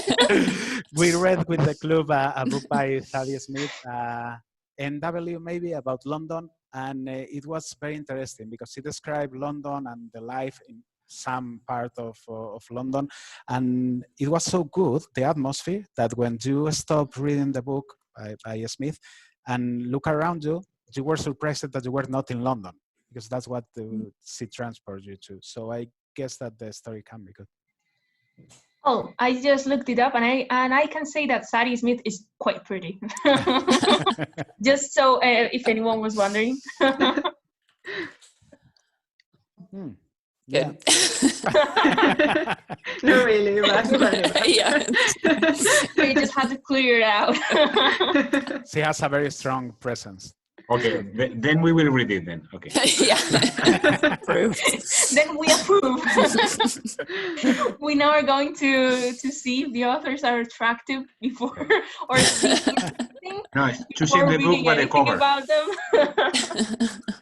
I don't know, but I'm liking these sort of story discussions. I'm discovering so many good authors and styles and genres that it's good.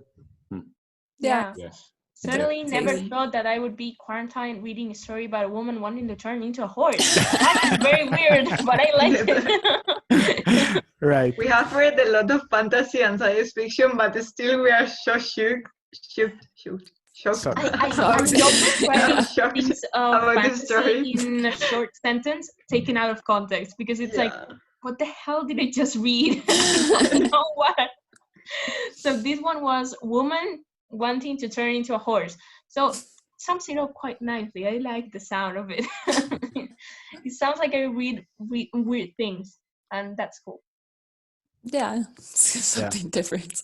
And Mo, it sounds like you read really weird things. So This is one of the weirder stories I think that I've like read. That's why I appreciated it. I have Not surprised.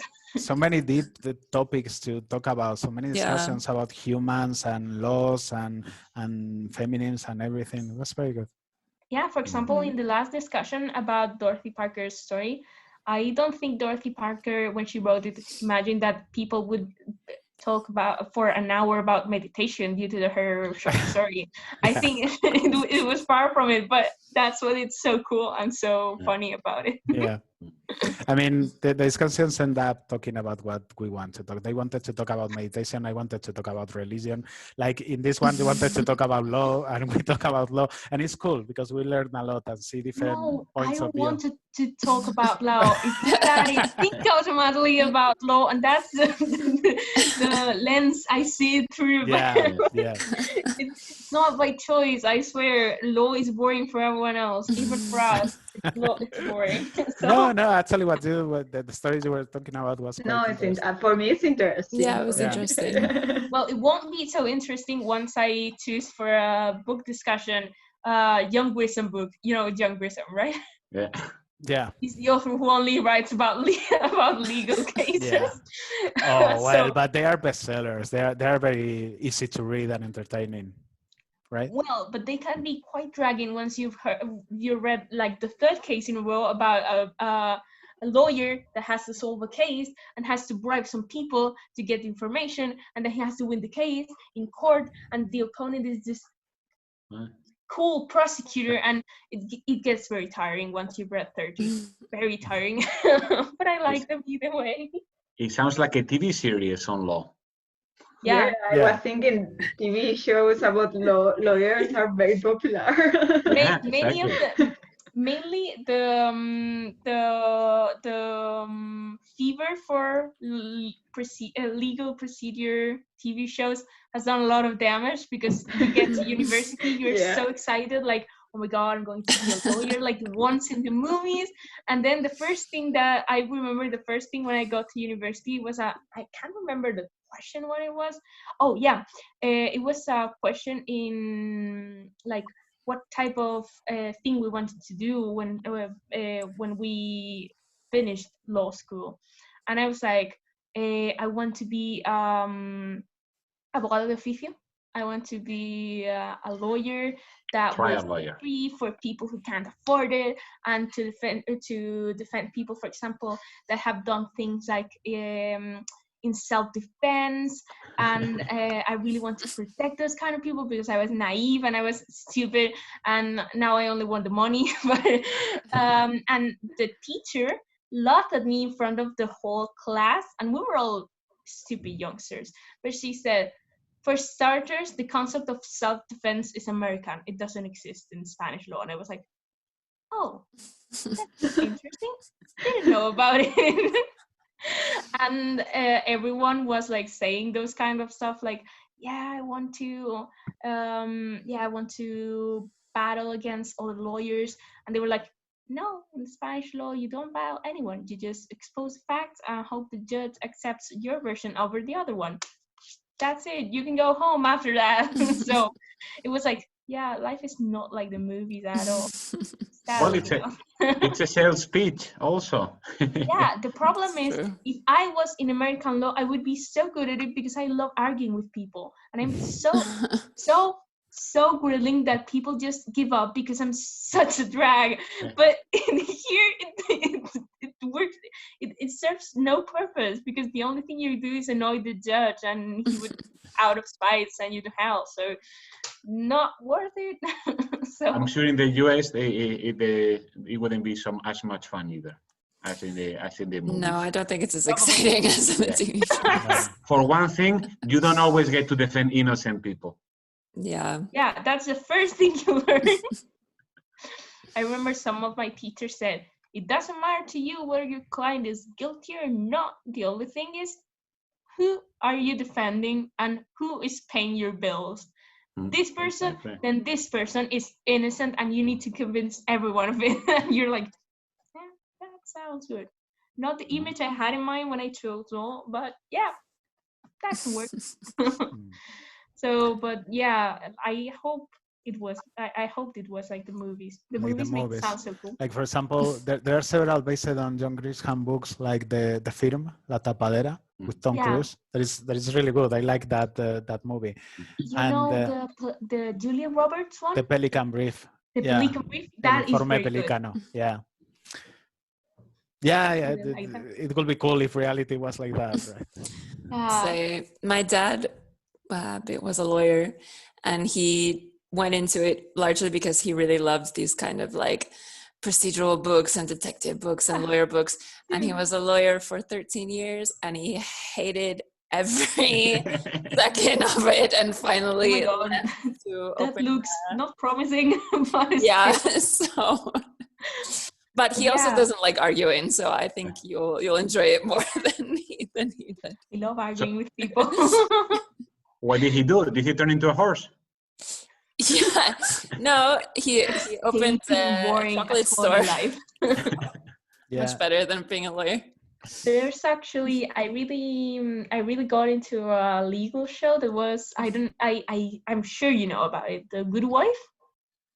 I've heard of it. Yeah, I haven't watched it. I have heard of it. I loved it, and it was like, yeah, it was just before I started university. It's also a very feminist show. I really liked it because it also drew a bit of inspiration from the Clinton sex scandal, and it was really interesting. The main character is very interesting, and I was like, yeah, I want to be just like that. And then I got into university, and I'm like, no. This is to law school as CSI is to forensic science. Nothing like that. But still, it's interesting to see the contrast between real life and glamorized professions. I'm sure many people in medical school thought they would be like House. and not quite as that. But still. Yeah. But yeah, I stand Young Grisham. He's a cool author. And certainly has written a lot of books and still manages to grab people's interest. That certainly is an impressive feat. He has a lot of them. Yeah, he's very prolific. But in general, law, medicine, and police are profession jobs that they are successful in movies and novels. I mean, you don't see like a home engineer or the laws of gravity or anything like that. I mean, engineers don't get that type of success, I guess. And if there are any, I haven't seen any. But those things, I guess, maybe because they deal a lot with feelings with people and people's lives more directly. Yeah, I think so, because law is very procedural, but also involves a lot of people with different situations, a lot of emotions, conflict, very juicy for TV shows or fiction. Really interesting. It makes it for really interesting plots, even if you absolutely hate law and find it boring. You might be interested in this type of shows. But yeah, I can't see myself following a TV show about an engineer. Not interested. Or a mathematic. That would be my nightmare. Horrible. It all depends how you write about it. Mathematics. Exactly. Yeah. What Andrea was saying, like Nas and his theories of I can't remember the name, but game theory. Yeah, los juegos, la teoría de juegos. La teoría de juegos. Yeah, and some other about scientists that invent the atomic fusion and they have to escape from blah blah and stuff like that. They were an amazing movie who was about women in NASA. Oh yeah, a bit of comedy as well, but yeah. Hidden Figures. Yeah. Might be. I guess it's right. I have a very good memory. But yeah, but the thing is, for example, Stephen Hawking. Stephen Hawking was a very, very important figure in science and astronomy. They made a movie about his life, and everyone remember about the movie was the love story because that's what we want to see. It was very interesting, the love story, I might have to say. But I was not so interested in the astronomy. Maybe some people were. Yeah, I mean, I guess it depends on the person. But yeah, for example, in one of our or the best cases we had in law school when we were doing practice cases, we had a courtroom where we with furniture from the Tribunal Supremo, and we felt like so important and so cool when we went there, and we thought the cases we were going to be assigned were going to be so cool because the teachers had chosen them so that we would be entertained and we would listen more and learn more. Well, my case was Telecinco versus Kiko Rivera. Really? And another one was of a drug trafficker against Google. And I was like, what am I doing here? They were interesting, but not glamorous at all. We don't want to be defending Kiko Rivera or Telecinco. Both of them can go. So for all I care, but you have to understand there's a less glamorous thing about everything. Welcome to reality. Work is not glamorous. Yeah, it sucks. I had to defend Kiko Rivera actually, not Telecinco, which was even worse. And actually I won, so in real life and in court life, so it was cool. But I was like, yeah, life doesn't always work out as you think it will. And Google won against the drug trafficker. I think it was fair. It was about the derecho al olvido. A very interesting topic too. But yeah, sorry. I think I told you, Eugenia, about the time when I have to write about some trials when I was an intern. Yeah, For me, that's a very different experience because they were I was so horrified about those trials. One of a murder who like kills somebody in a store, a random person with a katana, and another one was a case of sexist violence, and another one was about a guy who maybe or maybe not had pushed somebody in a cruise. Oh my God! And the person died. To the sea, yeah, the person died. God. I was so traumatized. I was sounds like a very bad experience for. Yeah, horrible. I don't want to go to another trial. Not again. Anything to do. Normally they're quite boring. But for example, there are some juicy ones. For example, my father put like. I am even forgetting legal words. Denunció. He put sued. Yeah. Sued. God, I was trying to say demanded. Oh my God, what's wrong with me? So he sued. My father was a Cabify driver, and he sued a taxi driver because they got into a scuffle, and the guy jumped over his car and started jumping over it, and it became slumped all over. So the taxi driver went to the trial. My father was very calm, very cool, like, well, this may work or this may not, I don't know. But the taxi driver was looked very scared and very frightened that something might happen to him. But when the judge asked, a female judge, very stern looking, asked him, did you do what the accuser is, what he's accusing you of? And he said, yeah, but I had a rightful cause to jump over his car. It's because he's a Cabify driver. And I was like, people are stupid, really. And the judge was like, you should never defend yourself in court. So you did it. And the taxi driver was like, I had a right to, because he was parked in a space where he didn't have to park. And he was like so convinced that he was right. And my father was like, I shouldn't have even bothered to come. He can just do it all himself, for all I care. And of course, the guy was fine. And the judge even told my father, you were very lucky because you really went against not the sharpest tool in the box. And my father was like, can a judge really be calling this man stupid right before my eyes? And the woman was like, my day is so boring and unfulfilling. I want something real to do. Not just this man saying, yeah, I did it, but I was right because I it was so stupid. So yeah, normally they're like that. People are quite fools of themselves. Not very exciting, but you just got the exciting ones. They were the ones people were interested in, I guess. Yeah, I guess so. But usually happens. But yeah, don't worry. I am going to show you that legal things might not be as boring. I might choose a legal read sometime. Yeah, why not? What do you mean, a legal read? I mean, something we can understand.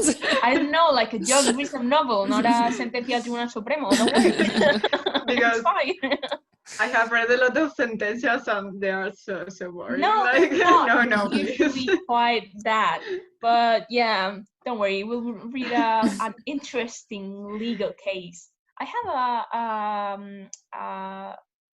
an affinity for legal novels, and some of them are quite good. Some of them are trash, but very badly written and very make no sense. It's like, who on earth wrote this? Was he a lawyer? Was he a TV show fan? I don't know. But there are some interesting ones. So yeah, we talked about legal things in forest. This is interesting. Practical issues. Yeah. So the next one is the Saturday English one, right? yours? Oh, but mine is on Sunday. There's another on Saturday. I didn't forget him, I swear. Spanish. Well, there's a Spanish one on Yeah. Yeah, that's a Spanish one. Oh, that's mine. Yeah, I have forgotten about Which it. one is? You were the one who forgot, not me. Which one is it? Do you even know? Diario de I'm reading it in the website. Diario de Porfiria Bernal by Silvina Ocampo. Do you know what's it about? No, I have no idea. Oh my god. We have But it so may little be, homework and we don't even do it. yeah, it may be interested. I think Silvina Ocampo was married to Borges, and maybe there are similarities with the style. I don't know. Let's see. Yeah. And then I think I read another short story from Silvina Ocampo, and I really like it. It was about objects. Like she has a thing about objects, I think. I don't know. Sounds cool. No, it was very, very interesting. I wanted to, in my Sunday one, I wanted to choose an Alice Munro short story that was really recommended to me. And I found out in my home from when it was first published in the UK, a very old edition. And I really wanted to do one of those. Oh, it's from 1994. Oh my God, this is older than I am. But the thing is, okay, I'm not gonna say anything. Yeah, I like stating when books are older than I am. I really enjoy that. But I mean, almost every book is older than you are. Yeah. Oh, that's not true. I actually have some books that are from my grandparents, and they're like older than my parents. I have them, and I'm like, this book might just survive me at this rate. But the thing is, but it's from 1994. It's not so much older than me, only 4 years. So the thing is, only 4 years. So the thing is, I really, this short story was so recommended by Alice Munro fans, and I was like, yeah, I have it. It's nowhere to be found online. Nowhere, not even illegally. And I was like, so I can't do this one. And then I found one that they say it's her craziest one, that you read it a lot of times, and even then you don't know what it's what it's about. And it's about a woman who recalls her experience in a turkey farm, gutting turkeys right before Thanksgiving. and it sounded really weird and strange. And at that time I didn't notice that your discussion was about animals too, about horse, and I was like, yeah, turkeys, go turkeys. And then I found it had a common theme. Wow. And I was like, yeah, Nice. people might think this was Animal Week or something discussions. But that's one, and that story is available. Yeah, I thought it was interesting because Alice Munro regularly writes short stories for the New Yorker newspaper. Mm. I read it right in the New Yorker website, and I was like, never thought authors did that, and it was quite interesting to find out. Yeah, I have found another short stories in the New Yorker. Yeah, That's it's pretty cool. common. Yeah. I have to say that Alice Munro doesn't enthusiasm me a lot. Like I read one of her books of short stories, the entire book, and yeah, some of the texts are okay, but they didn't impress me as some of the short stories that we're reading are. Alice Munro, I disagree with the novel that they gave her. I don't think that is That's a strong opinion. so good. Wow. It is. Munro. Oh my god. Well, like I you mean, don't she's a think good Murakami writer. deserves it either, because you don't like Murakami either. Yeah, no, I don't like Murakami either. I think he's average, and I think Munro is. I mean, she's a good writer, but a Nobel Prize writer, I don't know. You have very unpopular opinions, Adrian. Which I hope is the good. Alice Munro short story might be a good one.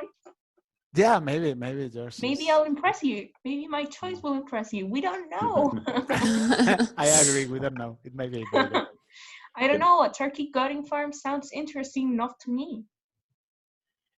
I have a question. The stories that are proposed are always written by people who write the novel, or I mean the story originally in English, or do you also do translations? Just a curiosity. I'm not planning on proposing anything because I don't have 1/10 of the reading culture that any of you have. Well, the English ones, we usually do English. We've done just the one, I think, the Chinese I knew sci-fi. Yeah, the three-body problem that was originally in Chinese. But I think other than that, they've mostly been English. Yeah, I was written in wondering with English. Murakami because I actually look for it if he writes in Japanese or not, and he writes in Japanese. Of course, he writes in Japanese. So I decided to put it in Spanish because if we are going to read the translation, yeah, might as well be ours. I have taken to reading a lot of Japanese authors I wanted to read now in quarantine. And there are a lot of Japanese novelists that are so good. I really liked the few novels I've read until now. And there's one of them that I love, and he's like he's kind of seen as the father of mystery stories in Japan. And he doesn't write novels. He writes short novels, very short, like 100 pages long, and they were published in small serials. And they're so unique and so interesting. The one I love most, the first one I read of him, he solves a mystery with train timetables. And it's so nicely done and written in such a different style. And all of the ones I've seen have been translated to Spanish as well as English. And that's something that really surprised me, but it's because the few novels that do get out of Japan are because they're authors very popular, like Murakami, that just go everywhere, not just English translation, but Spanish and French and Portuguese. I've seen all types of translations of these authors. And I think it's very interesting to see that they can reach such a worldwide audience, because not many people know Japanese. So. Okay, guys, I'm been sitting in front of the computer all day. Me too. Yeah. Yeah, I'm But gonna go now. thank you very much for the discussion and the chat and everything. See you next time Thank you. on Saturday on Silvina Ocampo, or on Sunday with what was it? Alice Munro. Yeah. You have Yeah. such strong opinions and then forget. I'm shocked. I may skip that one, but see you on the next one. So disappointed. No, I'll give her a chance. Well, Okay. see you next one. Bye. Okay, have a good one. Bye. Thanks for everything. Thank you.